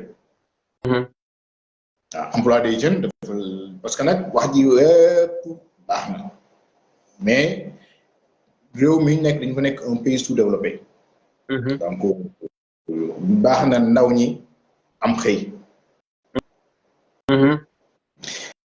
baax na it ñi ku faju parce que Sénégal boo fajoo te amoo mbokk mu la faj wala say mbokk cotisé wuñ boo moytuwul fa yàlla xam leen donc nit ñi ci système sanitaire bi vraiment ñu créer des parce que santé malheureusement tant que amul une couverture sociale c'est-à-dire que santé bu fekkante ne ku nekk yaay fekk ci bopp day metti santé li ko mun doxal rek mooy mutualiser les efforts man ma cotiser yow nga cotiser kay cotiser su ko defee xëy na weer bi man cotiser naa 1000 francs yow cotiser nga 1000 francs mu mat 100 000 xëy na ñun ñu cotiser ñëpp kenn ci feebar wala ñaari ci feebar ñu mën koo fajee mais su fekkente ne kenn ku nekk rek yaay fekk ci bopp day metti donc santé il faut que ñu mutualiser les efforts pour que bon mu ne mutualiser les efforts nag mun na nekk à travers les mutuelles de santé mun na nekk aussi à travers le contribuable c'est-à-dire que le impôt yi ñuy jël ñu dooleel budget santé ba nga xamante ni nit ñi contribuer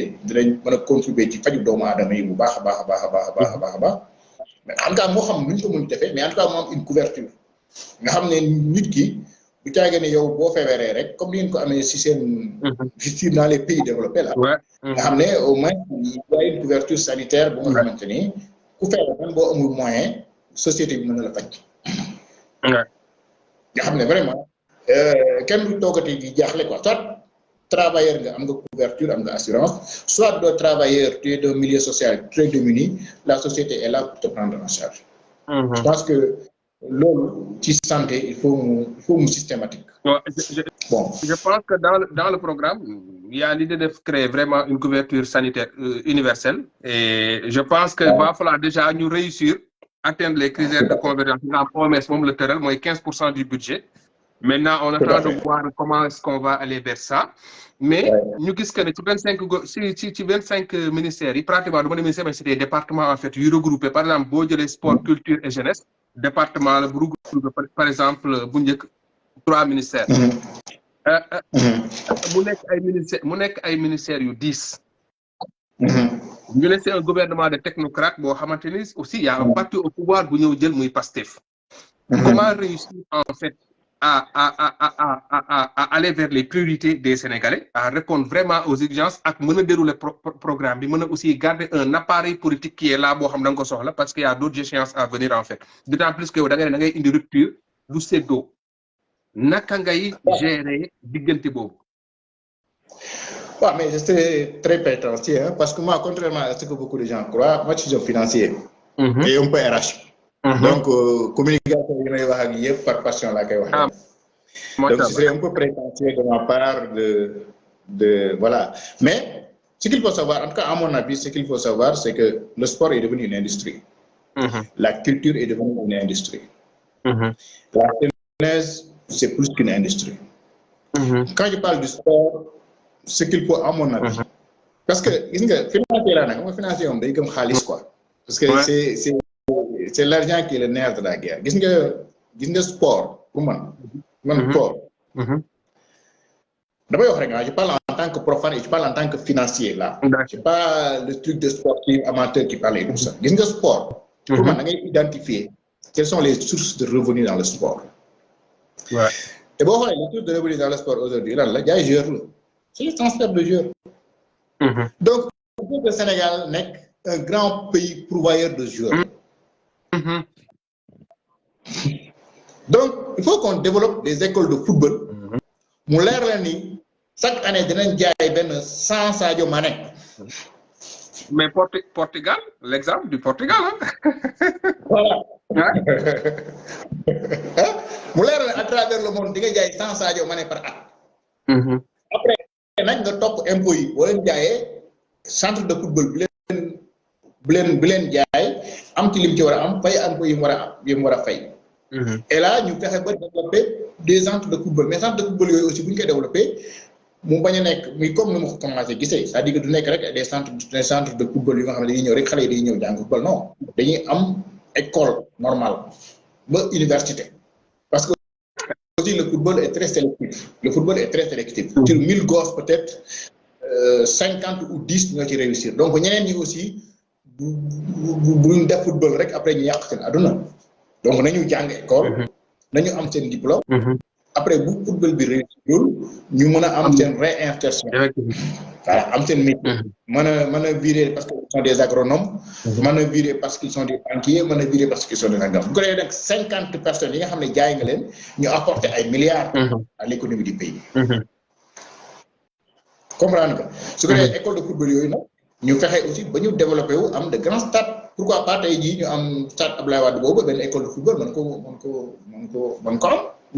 Tey jii Sénégal tey bu demoon bay parce que. Mais là, c'est le financier qui parle, parce que quand on parle de financier, c'est le financier. Dans les pays développés, les stades là, les clubs, nous voilà. Donc, tu as dit que le Sénégal a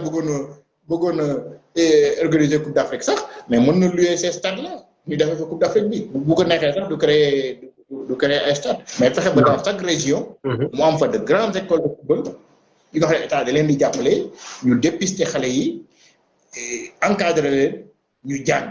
Après, nous aider les pour après nous les insérer dans les clubs internationaux. Donc, de faciliter ces transferts. Donc, nous avons des moyens de les aider, nous avons des joueurs, voilà. Le Sénégal n'est un hub footballistique pour nous servir. Non seulement football, mais basket à travers des écoles de football professionnelles. Nous développons. Parce que l'État a besoin en charge. En tout cas, en tant que financier, je vais réfléchir. Football, man la xaalis football nekk fii la nekk fii la nekk fii la nekk xoolal nan ngay def ba capitaliser waaw man en tant que financier man mooy étudier secteur ba xool secteur bi fan la xaalis nekk ci secteur bi fan laa mën a jëlee xaalis ci secteur bi parce que aussi état war na xalaat nu muy def ba dugal xaalis ci football mais war na xam xalaat it nu muy def ba gagné xaalis ci football parce que football est devenu une industrie. Mais grand ministre Khady Diène Gaye parce que dégg naa ko muy wax réforme ba ne dinañu réformer le code du sport mi nga xamante ni ça date de 1984 loolu sax dafa yéeme parce que moom daanaka ci dynamique bii la nekk xam naa ne moom yow boo ko jegee wala mu jege la dara mën na fa fay parce que y a vraiment besoin boo xoolee suñu école de football yi déjà résultats yi ñu am yëpp nii boo xoolee suñu école de football yi ñooñu ko may boo xoolee suñu équipe nationale boo fa nekk fa lañ jaar école de football yi maintenant reste maintenant à voir côté xaalis bi dafa tëj xaalis dafa tëj quoi dafa tëju entre benn 2-3 hommes d'affaires ak joueur bi xam nga voilà c'est vrai mais bu ñu taxawoon tey jii ba Mbacké am école de football yu baax Diourbel am école de football yu baax c'est-à-dire dans les régions même si c'est pas dans les départements mais en tout cas dans les capitales régionales ñu am des bonnes écoles de football bien équipées avec des grandes infrastructures sportives mais privées avec des écoles aussi avec des exigences de résultats comme NBA bi ni ñu exiger xale yi di jàng di am diplôme ak nangam mais ñu def ko ci parcours bi su ko defee chaque année mais dinañ placer 100 personnes au moins NBA placer 10 à 20 personnes championnat Angleterre placer 10 à 20 personnes championnat France placer 10 à personnes championnat Espagne Italie et partout donc chaque année au moins on est sûr de placer une cinquantaine à une centaine de jeunes boo leen jaayee ku nekk 1 milliard après ça va te donner combien l'État bon, la culture aussi, c'est la même chose, c'est une industrie. La culture aussi est devenue une industrie. Donc, il faut que l'État mette beaucoup d'argent dans la culture, mais aussi comment gagner de l'argent dans la culture. Donc, là aussi, tey jii boo xoolee am nañ ay talent te benn boy rek wane na ko muy Xabila. Le gosse, il est aujourd'hui milliardaire. À travers TikTok. Donc, tey li ko may sens mooy lan. Il a utilisé un langage universel mooy du wax et finalement tout le monde comprend ce qu'il fait ñun malheureusement Sénégal langue bi ñuy utiliser muy olof ñu koy wax bariwul te ñun ñu ko bëgg donc ce qui fait que ni lépp lu ñuy def bu ñu ko yemalee ci wolof on ne pourra que gagner le marché sénégalais et il faut qu'on fasse des productions yu am dimension mondiale donc loolu aussi il faut ñu encadrer xale yi ñu xam naka la ñuy produire les plateformes de monétisation comme YouTube Facebook TikTok ak yëpp état aidé leen ba monétisation bi ma dox parce que tey jii Sénégal par exemple bokkul ci pays yi nga xam ne mën nga monétiser Facebook. non ñi monétiser TikTok yëpp ils sont obligés d'ouvrir leur compte à partir d'ici. même Facebook Sénégal bokkul ci pays éligible soo bëggee boo amee Facebook bu Sénégal soo ko bëggee monétiser tu es obligé nga dem domicilier ko feneen donc yooyu aussi il faut que état dem ci plateforme yooyu négocier ba Sénégal ba ñuy intégrer Sénégal bu ñu intégrer Sénégal aussi xale yi ci nekk ñu leen di aider ba ñu mun développer des contenus universels des contenus yu nga xamante ni chinois beeg japonais beeg yëpp mun na ko seetaan puis xale yi di ci gagner xaalis plus aussi les grandes productions cinématographiques et tout ça donc bu ko defee bon voilà peut-être foofu aussi mun nañ fa lijjanti emploi bu bëri parce que dama yàgg di ko wax en matière d'internet gis nga Sénégal internet su fexe woon rek parce que internet dafa yéeme internet damay faral di wax ne internet nga mën a nekk Sénégal créer une société bi yaa ngi ko créé Luxembourg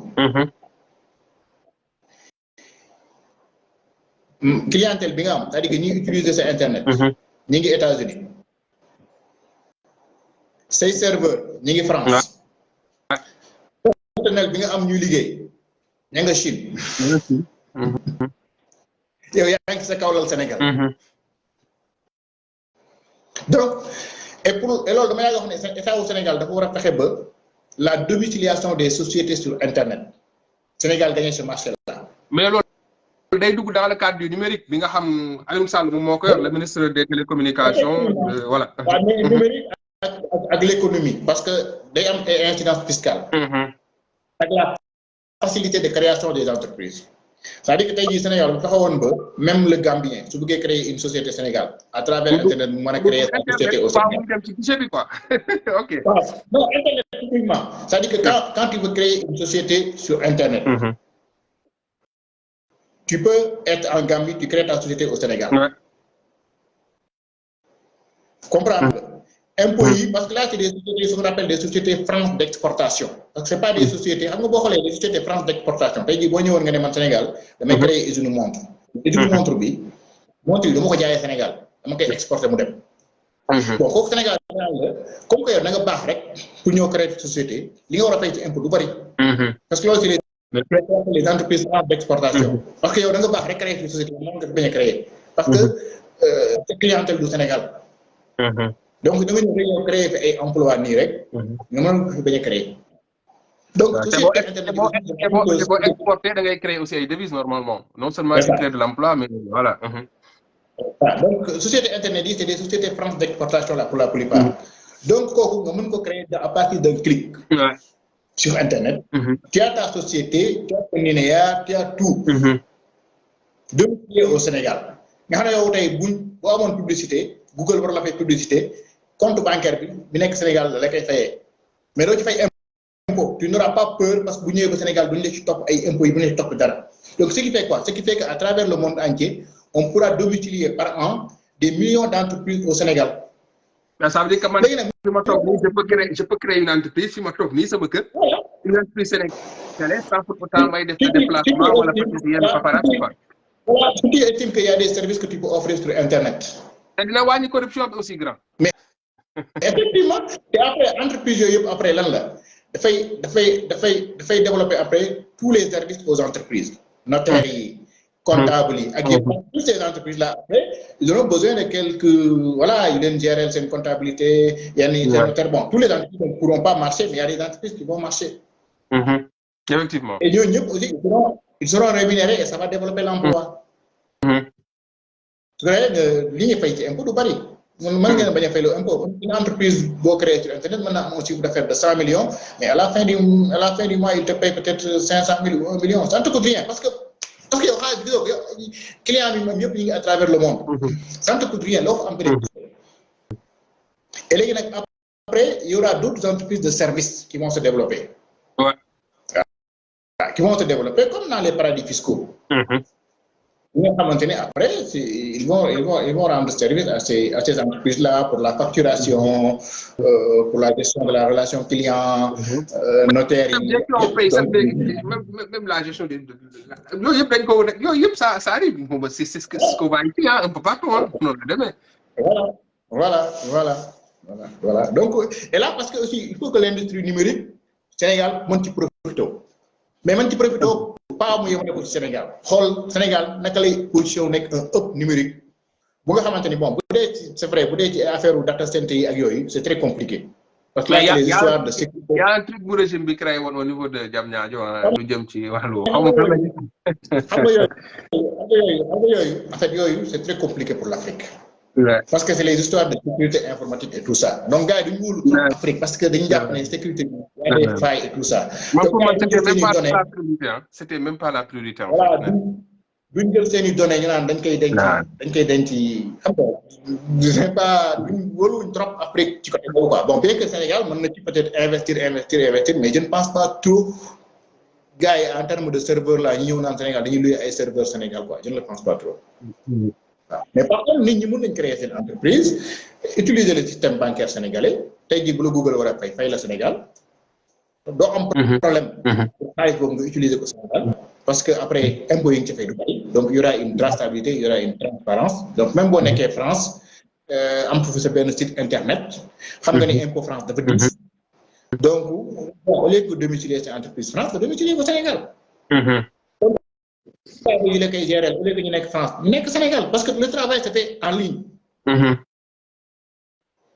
voilà et tu as tes revenus qui sont balancés au Sénégal bon voilà après li ngay fay ci impôt du bari. ce personnel bi lu mu lay coûter du bëree noonu bon voilà mais je pense que c'est des secteurs yu nga xamante ni état à travers numérique bi sport bi lutte bi gars yi na état injecté de l'argent. mais l'État aussi veille dans tous ces secteurs-là fan la ci mën a jëlee xaalis parce qu'il ne sert à rien aussi d'injecter comme ça de l'argent te doo xool aussi en retour yow ressources yooyu nekk ci secteurs yooyu naka la Sénégal naka la État mën a fexe ba Sénégalais yi capté ko ba Sénégal capté ko donc il faut c'est pas simplement d'injecter de l'argent mais il faut savoir aussi dans ces secteurs-là comment capter tous ces milliards qui sont dans ces secteurs-là.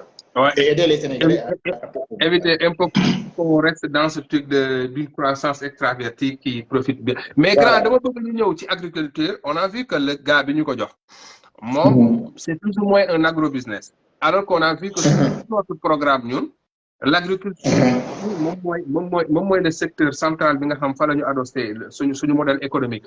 Mais à travers surtout les exploitations agricoles familiales. Moi, c'est un agro-business. Légui, comment faire maintenant pour concilier les deux là en fait? Mais les CV aussi ne font pas un gouvernement. Donc, en fait, on peut avoir une présomption des préjugés favorables. Mais après, on va veiller après pour savoir ce que ça va donner. Maintenant, man li Pastef bind ci agriculture moom laa gëm et ça c'est un combat gis nga combat bi du Afrique day développer Afrique day développer mais le développement l'Afrique va profiter à qui? C'est ça la question. Et ça la question que doivent répondre au gouvernement. C'est un projet souverainiste. C'est là où c'est important en fait. Voilà. Parce que l'Afrique va développer, mais le développement va profiter à qui? Qui va porter ce développement? Voilà, qui va porter ce développement-là? Donc, moi, pour moi, agriculture familiale. Mais agriculture familiale, il faut développer le fundraising. C'est-à-dire que le financement, la levée de fonds, là, il faut développer la levée de fonds. Dis que, moi, économie. L'épargne populaire, moi, je financé. Dis que ça, il faut que nous réew mi yow su weer dee nga defee ci sa compte bancaire 200 000 nga ñeme ko investir Sénégal. Même bu dee 200 000 nga ñeme ko investir Sénégal. Man ma ñeme ko investir Sénégal. Menuisier bi nekk Sénégal jaay lalam. Dese benn bénéfice 100 000 nga ñeme ko investir Sénégal. À travers la pisciculture, à travers l'agriculture, à travers l'horticulture. Mais là, pour moi, il faut des plateformes de levée de fonds. Bien. Il faut que les fonds aussi nous sécurisent. Ça veut dire quoi? Ça veut dire qu'il faut que le Sénégal ait beaucoup de plateformes comme ça, mais plateformes derrière les notaires, les experts comptables et tout ça. Bon, pour pas dire mais plateforme de levée de fonds. Plateforme de levée de fonds. Vous nous rattachez un peu à cette banque de la diaspora qui a suscité un peu dans le programme. Mais après, les banques peuvent être derrière ces plateformes-là. Ça ne change rien. Ça ne change rien. Parce que il faut que l'État garantisse. Il faut que l'État garantisse la sécurité des investissements. Ça veut dire quoi? Ça veut dire que Issa, vous avez 1 million. Vous avez une plateforme qui a 3 boys de Mbacké Xewar wala Mbacké Nangam. Ils ont un projet poulailler. Nga lire projet poulailler bi, gis na projet poulailler bi, ils demandent 3 millions. Nga gis les taux de rentabilité, gis lépp. Te mu leer la après derrière, boy bi ñu door. C'est-à-dire qu'il faut que xam nga boy c'est pas comprendre. Su ko defee yow nga gis plateforme bi, gis projet bi, gis na c'est un projet de 3 millions, mais après nga bo sa ben xarit ci que ne 1 million 500 nga nga may jóg. Euro 1 million 500 ñu financé boy projet bi c'est rentable hein. Comprendre ngeen jël sen 3 millions jox boy ñu dem yar sen 2000 poussins dans 45 jours ñu jaay ñen sédo sen marge bénéficiaire mais mu leer la ni c'est-à-dire que mu leer ni dëkk bi dëkk yoon la boy mu leer leen ni mais lan mo koy sécuriser pour yow ban ñu dem kasso ban mécanisme moo ko mën a sécuriser en fait ban mécanisme bu existant boo xam existé na wala bu ñu war a créer. waaw mooy li ma la wax c'est-à-dire que tey yow en tant que Issa. yaa ngi à l'étranger. tu peux prendre une initiative état yombalal la nga créer cette plateforme tu seras comme un intermédiaire. Mais derrière tu travailles avec un notaire tu travailles avec des experts comptables. Et là maintenant tu mets ta plateforme en ligne tu dis bon yéen ñi am projet ñëw leen ngeen déposer seen projet. Nous déposons des projets, mais derrière, tu travailles avec des notaires et des experts comptables. Donc, qui te font les enquêtes sur nous, ils gardent ce notaire, signer les engagements. Est-ce qu'il y a encore toi, tu mets en ligne le projet. Même si moi, je veux financer un projet, je vais sur cette plateforme pour Issa. C'est une plateforme certifiée, sécurisée. Et l'État veille derrière. Mun naa ko investir sax sans pour autant yow ma lay xam personnellement en fait. Jaru ko. Tu n'as pas besoin, tu as juste lu un business plan. qui te rassure. Derrière la plateforme, il y a les notaires, il y a les avocats, il y a les experts comptables. Donc, lui, il y a des élèves qui vont suivre et qui sont rémunérés aussi, parce que l'expert comptable sera rémunéré. Parce que moi, après, moi, pour veiller. Le notaire qui nous signe engagement, il veille. Donc, toi, tu as 3,5 millions, dans 3 mois, ils vont faire le compte, le bilan. Comprendre? xam nga ni ñooñu chaîne boobu yëpp amu ci ku ci tricher parce que ku ci tricher yoon dina doxal liggéeyam. mais grand la preuve ici en France tu peux pas créer une entreprise sans ces deux entités là mooy l'expert comptable ak le notaire. Voilà. Et ça participe même à créer de l'emploi parce que experts comptables sont demandés et les notaires sont demandés. Mais sax pour l'épargne populaire là, pour le financement populaire sax bii nii expert comptable dafay dédié des comptables yuy dem di checker ce que l'investissement qui a été fait. Est-ce qu'il a acheté, est-ce qu'il n'a pas acheté. Ce qu'il avait dit parce que da ngay def projet wax ne man lii ak lii laay jënd. lii ak lii laay def lii ak lii laay def donc bu ñu la joxee xaalis bi dafay am après derrière yuy xool ba xam def nga loolu nga xam ne affaire bi su yàqoo rek y a une force majeure c'est-à-dire que am na ndogalu suñu borom. Mais par rapport à your projet, dans 3 mois après, on fait les comptes. Si tu as investi 1 million, on te donne tes 1,2 million ou bien 1,3 million. Et l'importance de faire l'assiette fiscale parce que d'une traçabilité c'est extraordinaire. Avec pour dire qu'il n'y a pas de amour, voilà quoi, question de volonté ak vision. Pour le sécuriser parce que le Sénégal a être triant. Après il y a créer une plateforme, créer des projets fictifs. Mais nous devons il y a quel projet, moi créer ces projets fictifs. Enquête xaalis gars yi mais juste que ces plateformes là mu am benn circuit de validation par l'État nga xam ne bon voilà il y a l'État qui est derrière qui veille quand tu vois une plateforme comme ça qui est une plateforme certifiée mën nga fa dugal sa xaalis mën nga fa dugal sa benn voilà même si c'est un projet de 5 millions mais même yéen ñi koy financé sax même yéen ñi koy financé mën ngeen bañ a xamante c'est-à-dire que projet bi 5 millions vous placez juste yow da ngay placé 1,5 million qui est placé 2 millions qui est placé 1 million. plateforme bi jël jox booy. man grand pour def contribution bu man c'est là où je suis pas d'accord pour man des fois tu viens quand même un projet tu dis banque de la diaspora. Il faut que ñu woyofal affaire bi quand tu dis banque de la diaspora c'est elle est diverse en fait profil bu nekk daf ci nekk boo ko nee banque de la diaspora ñun yegg peut-être c'est trop dafay joxe c'est trop structuré en fait par rapport ak parce que fii diaspora bi ay profil la mais tey ni nga ko expliquer nii de manière basique moo xam ne buñ leen expliquer avec des éléments de langage bu gën a basique mu bañ a nekk un milieu boo xam c'est très technique entre économiste wala banquier comprendre nga pour man là c'est du point de vue sociologique parce que diaspora bi dafa bari ñoo xamante ni dafa bari ay profil quoi y a des gens yoo xam ñii ci daara yi lañ jógee ñii mécanicien lañ ñii ñeneen am na ay médecins am na ay étudiants am na lu ne mais je pense que aussi l'accès à l'information bokk na ci aussi ñu woyofal les concepts et puis ñu explique ko dans un langage boo xamante c'est accessible au commun des mortels pour que mu am parce que da nga soxla aussi nit ñi ñëw en masse quoi voilà man je pense que aussi foofu gars yi war nañ si en fait quand on dit banque c'est pour le secteur formel. Mais on am PME maintenant man li ma wax nag comme effectivement comme li nga wax léegi nii man li ma wax léegi nii c'est pour la grande masse. c'est-à-dire que ça c'est pour l'économie populaire. ñi nga xamante ni. ñi nga xamante ni dañuy yor benn 200,000 bëgg ko investir ñi nga xam ne dañuy yor benn 1 million bëgg ko investir demuñu jaar ci banque wala dara ak ki nga xamante ni dafa am benn projet bu ndaw benn projet 5 millions benn projet 10 millions benn projet 1 million te amul nu mu ko financer c'est vraiment pour l'économie populaire. Parce que malheureusement la grande masse dont tu parles là ñooñu duñu mës a accéder ci banques yi. mais banque yi mën na voilà du doon léegi waaw. Donc là, il faut développer l'économie populaire.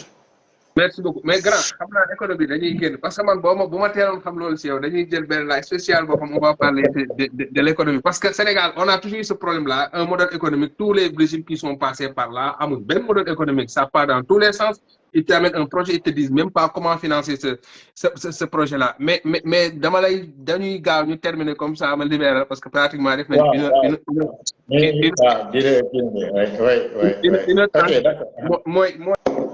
mooy perspective yi surtout politique comprendre nga wax naa ko sànq Pastef aussi c'est un appareil boo xamante ni il est au pouvoir nous ce qu'on a promis aux Sénégalais c'est qu'il y aura pas de partage nous ce qu'on a promis aux Sénégalais c'est le don de soi pour la patrie j'ai dégg tey des choix boobu fait en fait man li ma gëm mooy ñëpp mënuñu liggéeyal état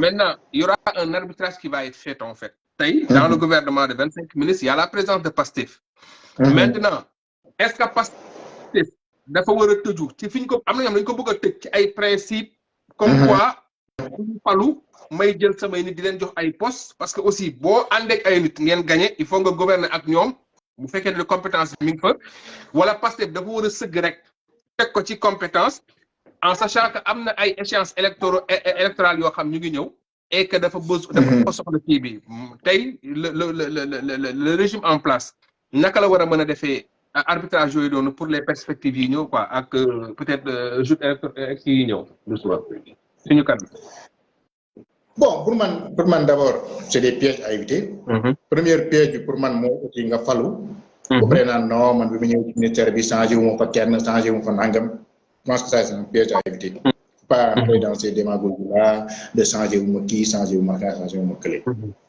bon beneen bi aussi tamit mooy ñi ànd ak yow aussi éviter le piège parce que ànd na ma ak yow rek falu nga damay falu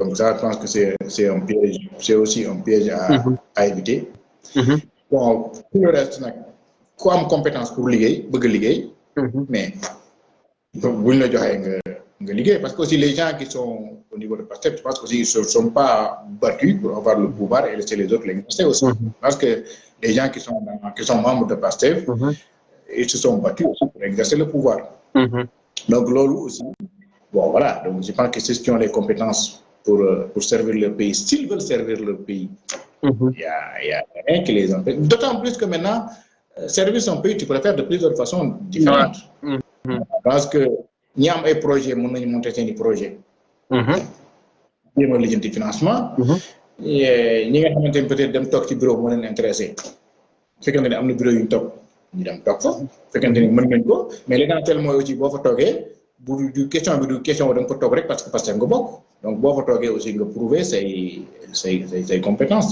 boo ko mënul aussi gars yi jëlee la fa teg fa keneen gars yi jëlee la fa teg fa keneen mais je pense que quand on gagne des élections aussi c'est pour gouverner effectivement léegi la question fin bi mooy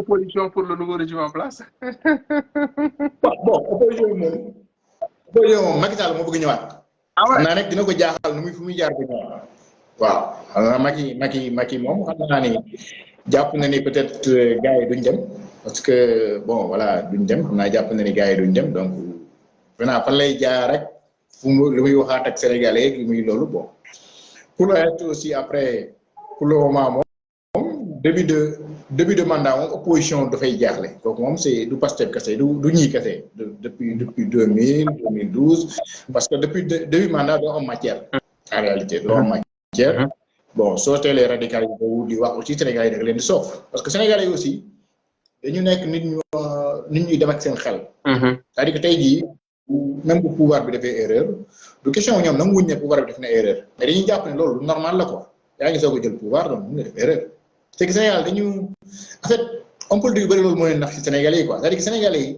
dañuy dem ak seen xel quoi c'est-à-dire que Sénégal yi tant que demuñu ba xam ne pouvoir bi dafa nekk ci maa tey dañuy am benn genre indifférence ak moom léegi nag bu ñu demee ba xam ne convaincu ne que nag pouvoir bi dafa nekk ci maa tey su boobaa nag la ñuy soog a changer carrément d'avis waaw mais tant que ñi ngi dem nii même bu ñu defee les petites erreurs gars yi médias yi mën nañu wax mais après les gens disent bon écoute c'est normal. léegi bii moom bu ma ko laajul gars yi mere ma. c'est vrai que gouvernement régime bu ñëwee toog audit dina am. reddition des comptes dina am. beaucoup de gens s'attendent à ce que mu am peut-être benn genre voilà côté voilà mais tey déjà début bi nii naka nga ko sentir ak yow ban gis-gis nga am ci naka lañ war a mën a gérer cette problématique parce que c'est une demande aussi sociale mais est-ce que ñii dañ ko war a def ni ko Macky Sall defe woon ni ko Abdoulaye Wade defe woon wala peut-être yow da nga gis que ne neneen lañ ko war a neneen lañ ko war a gérer pour ñu mën a am temps focaliser wu sur les problématiques de l'heure mais aussi répondre à cette demande sociale bi nga xamante dañu bëgg mu am reddition de compte mu am peut-être une audit et que sénégalais yi xam lan moo fan la mbir yi toll quoi. waaw mais xam nga bind naa sama benn post Facebook léegi réew mi yéen a ngi koy soog a dénk ay auditeurs. dégg naa tàmbali na de. non aussi bien Diomaye que Sonko c'est des vérificateurs. Ouais. C'est des vérificateurs ay auditeurs lañ donc te bon à part la parenthèse d'Abdou Diouf doomu état la woon parce que c'est quelqu'un qui a grandi dans l'état. Mais à part Abdou Diouf Diomaye ak Sonko rek ñoo nekk ay doomu état parce que muy Ablaye Wade muy Macky Sall muy Senghor en réalité xamuñu état quoi. Après ils ont pris l'état mais en réalité ils connaissaient pas trop l'état mais ñeneen nag ñooy ay doomu état. Ils ont été formés à l'État, à l'école d'administration. Ils ont servi toute leur carrière professionnelle, ils n'ont servi que l'État. Donc, ils connaissent l'État. Ils connaissent l'État. Parce que, en matière de finances publiques, il faut avoir des pièges.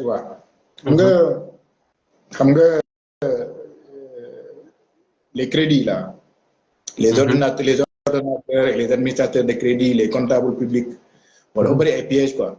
Bon, c'est vrai que ñu nekk d'or bon voilà dafay bari piège quoi bon malheureusement il y a toujours les pauvres victimes parce que da ngay nekk bon voilà gars yi politiciens yi utiliser la def loolu ay njaaxum après yow bàyyi problème bi quoi.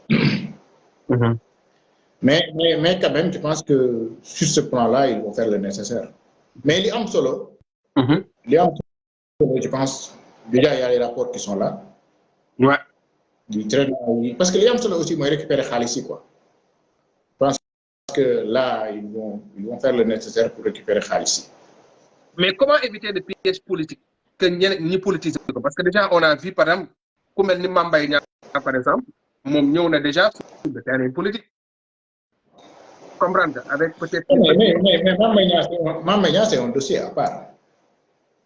Avec Mame Mbaye Niang c'est un dossier à part. Donc, moi, je pense que le dossier est beau. Après, le nécessaire sera fait. Parce que moi, le dossier est beau, moi,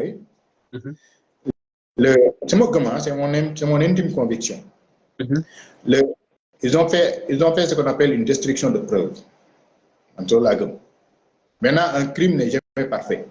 Le gars, il a fait un pré-rapport. Ils ont détruit ce pré-rapport. Et peut-être il n'a pas eu le temps, parce que dafa gagner après, il n'a pas eu le temps de faire un rapport final. Mais ce pré-rapport-là, ce pré-rapport, ils l'ont détruit. C'est-à-dire qu'ils ont détruit les traces administratives. C'est-à-dire que le pré-rapport existe physiquement comme ça, les gens le regardent. Mais la transmission, les lettres de transmission et tout ça là, ils ont détruit. Le circuit administratif, en fait, Mais un crime n'est jamais parfait. Si nous fouillons dans les archives du ministère des Finances, ils verront les lettres de transmission de ce pré-rapport et qui va attester de l'existence de ce pré-rapport. Et le pré-rapport, ça suffit largement pour faire tomber la condamnation de diffamation. Et ensuite, maintenant, à partir de ce pré-rapport-là, il y a des indices qui sont dans ce pré-rapport-là. Parce que le rapport, c'est juste à titre de renseignement. Donc, le procureur peut se baser sur ces indices-là pour lancer des poursuites s'il veut lancer des poursuites. Et ça va régler une problème. Bon. Mais bon, en fait, comment maintenant éviter le piège de chasse aux sorcières, en fait? Si nous avons des chantiers par la séparation actée des pouvoirs, mais je vais faire de la provocation. S'il y a des sorciers, pourquoi on ne les chasserait pas?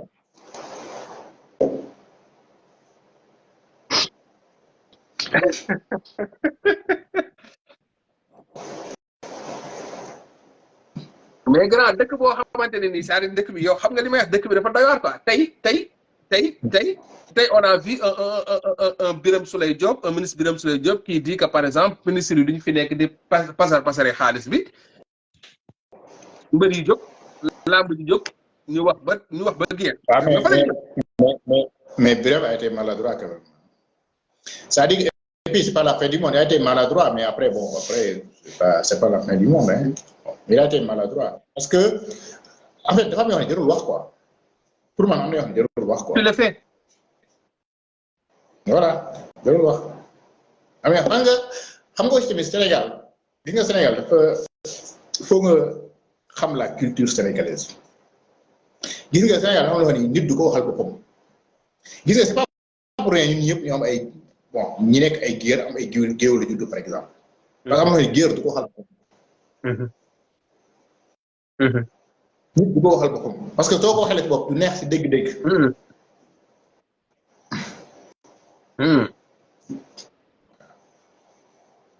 parce que dañu am société bu am ay règles. léegi nag fekkee ne da nga bëgg wax li ngay wax mu neex ci dégg. dafa am yu jar a éviter wax. parce que bu Birame par exemple bu ko nit waxaloon ah Birame mi ma gis ne liggéeykat la xam naa ne ku ko tuddee sa lamit day dina maslaa ak yow rek. waaye gëm mu jël xaalis ci réew mi di la ko jox ça allait passer.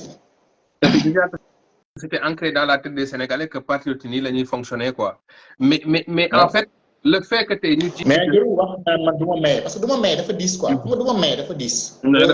jarul wax waaw du ma maye dafa diis. loolu njaboot tax yow mi borom kër tax waroo koo def ak sa njaboot même sa njaboot sax boo xamee gis nga suñ mag nit mën na leen ñaan. mais duñ la mos a wax duñ la mos a gàm rek dégg naa la. duñu la waaw nag duñ ko def. boo leen ñaanee dañ naan la rek dégg naa la effectivement. soo ñëwee nga fàttaliwaat leen ne la fàttewuma la. yow yaay dem ba xam ne kii joxuma. parce que gànt aussi bokkul suñu aada. waaw. bii nag mooy dernière bi grand pour ma bàyyi la dernière last bi. yow. pour suivre réseaux sociaux nga. patriote yi nekkoon. au pouvoir dans l'opposition. xeex bu am solo. ku ne xam na ne réseaux sociaux pratiquement moo nekkoon l'instrument bi nga xamante ni vraiment moom mooy l'instrument de propagande l'instrument de voilà moom la Pastef sukkandiku daal en tout cas pour faire sa communication mais aussi pour xeex bi moo jotee tey on est au pouvoir tey naka nga jàngatee le comportement li ñuy wooye les patriotes pas Pastef mais les patriotes de li ñuy wooye li naa mën a wooye sax am na ku sama benn xarit bu leen di wooye damay fàtte tur bi en tout cas comportement patriote yooyu noonu ak yow tey boo leen doon conseiller ci yenn perspective lañ war a def ba lañ war a dem en fait parce que on sent quand même que bëri réseaux sociaux yi quand même affaire yi xumb na trop. waaw mais lan la wax au départ dama la Pastef ngay gis les profils les plus opposés comme les plus contradictoires. Ouais, c'est vrai.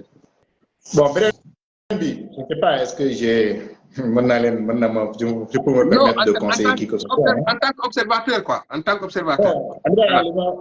li ma leen mën a wax mooy faut savoir choisir ses combats. Dans la vie de manière générale faut savoir choisir des combats. xeex ngeen ba jëlee fi pouvoir. li ci des nag ñaari xeex moo fi des. xeex bu njëkk bi nan ngeen di def ba garder pouvoir bi. mais beneen xeex bi aussi nan ngeen di def ba développer réew mi mais bu ñu nee développer réew mi aussi ku ci nekk nga xalaat sa bopp aussi nan ngay def yow ba développer sa bopp ba amal njëriñ sa bopp amal njëriñ sa famille amal njëriñ sa réew. Macha Allah.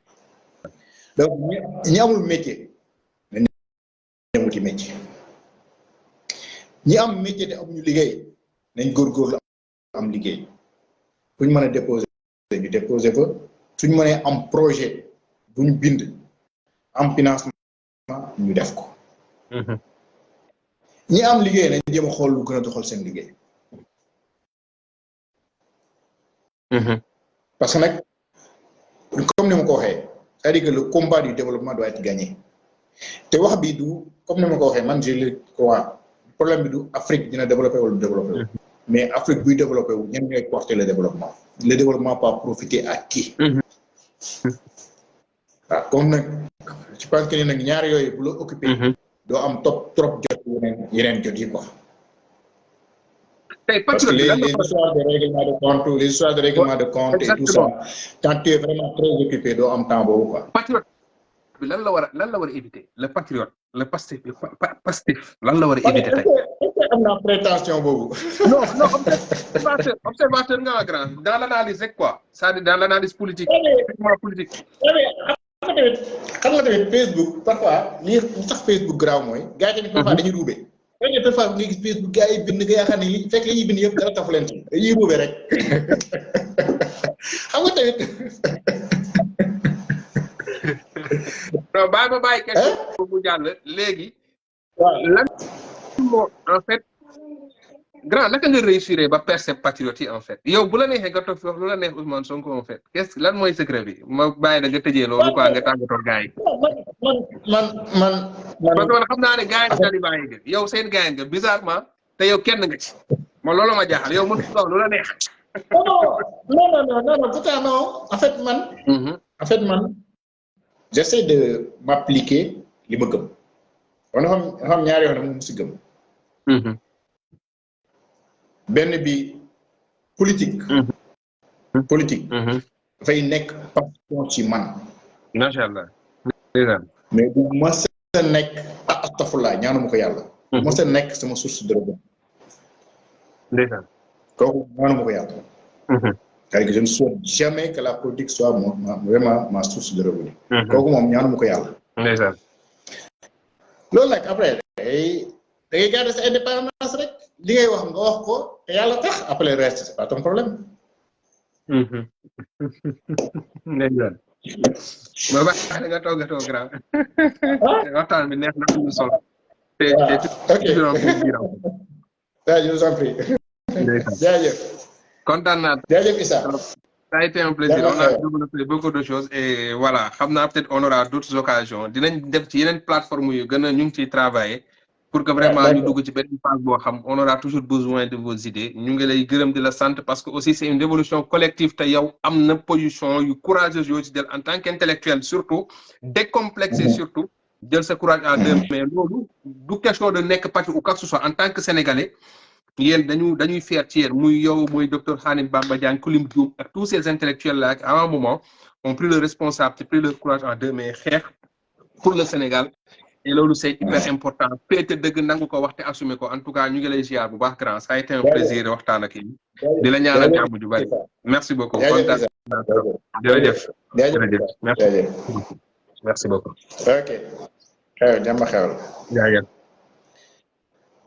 comment sortir man may génn wala yaa may génne. waaw xaaral ma jéem la xaaral ma génne ko.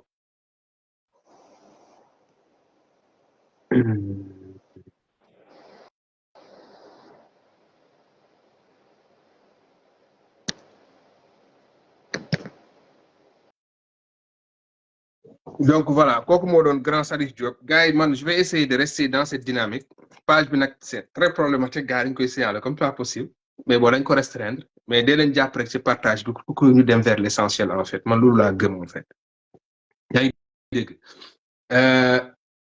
je vais essayer de temps en temps ma invité ñoo xamante ne dinañ ñëw ñu waxtaane projet pas ñoo xam rek dañuy ñëw pour wax ñu lu ñu neex mais ñu mel ni grand Sadikh nga xam ñoom dañuy analyser librement inviter aussi des gens yoo xamante ni dinañu rester dans le projet rester dans les fondamentaux te éviter un peu les détails je pense que c'est la meilleure manière fii nii ci lii réseaux sociaux nga xam canal de communication la pour ñu accompagner le projet nekk dans l'essentiel te bàyyi détails yi ak débat wu nit quoi comprendre nga ceux qui ont pensé que peut-être le projet benn événement la bu am tey on s'est battu pour gagner pour prendre le pouvoir on a pris le pouvoir il faut ñu am lu ñu ko def il faut qu'on se réinvente man j'ai toujours dit que man je suis pas dans les réseaux sociaux pour nekk un activiste wala nekk éternel opposant wala di casse man je veux être en fait dama bëgg a nekk je veux pas être un consommateur passif dama bëgg a productif pour suma dëkk mais à travers un projet à travers un parti politique boo xam man membre naa ci te man ci siège boobu laay nekk ci dynamique boobu laay nekk c'est de la responsable de tout un chacun aussi ñu xool naka la ñuy orienter ñu dimbali suñu bopp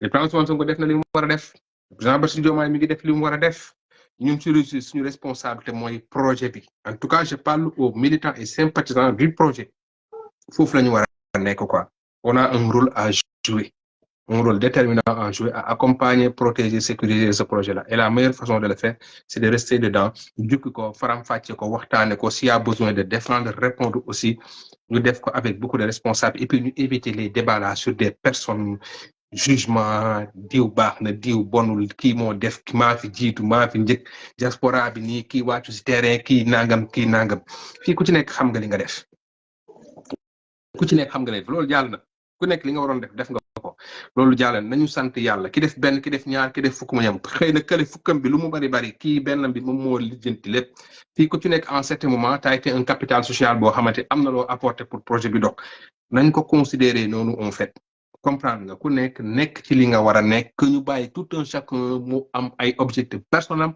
moo xool lu mu bëgg mu def ko mais qu'on reste vraiment des sentinelles de ce projet là essayer ko promouvoir mais surtout accompagner ko loolu moom doon live bi gars yi su ma amaatee beneen invité dinaa ko annoncé dugal ko fii ñu ñëwaat waxtaane li nga xamante ne nii moom moo ëpp njëriñ quoi jaa ngeen jëf maa ngi leen di siyaar bu baax a baax maa ngi leen di siyaar ñam su wurus déwénati jaa ngeen jëf gars yi taw feex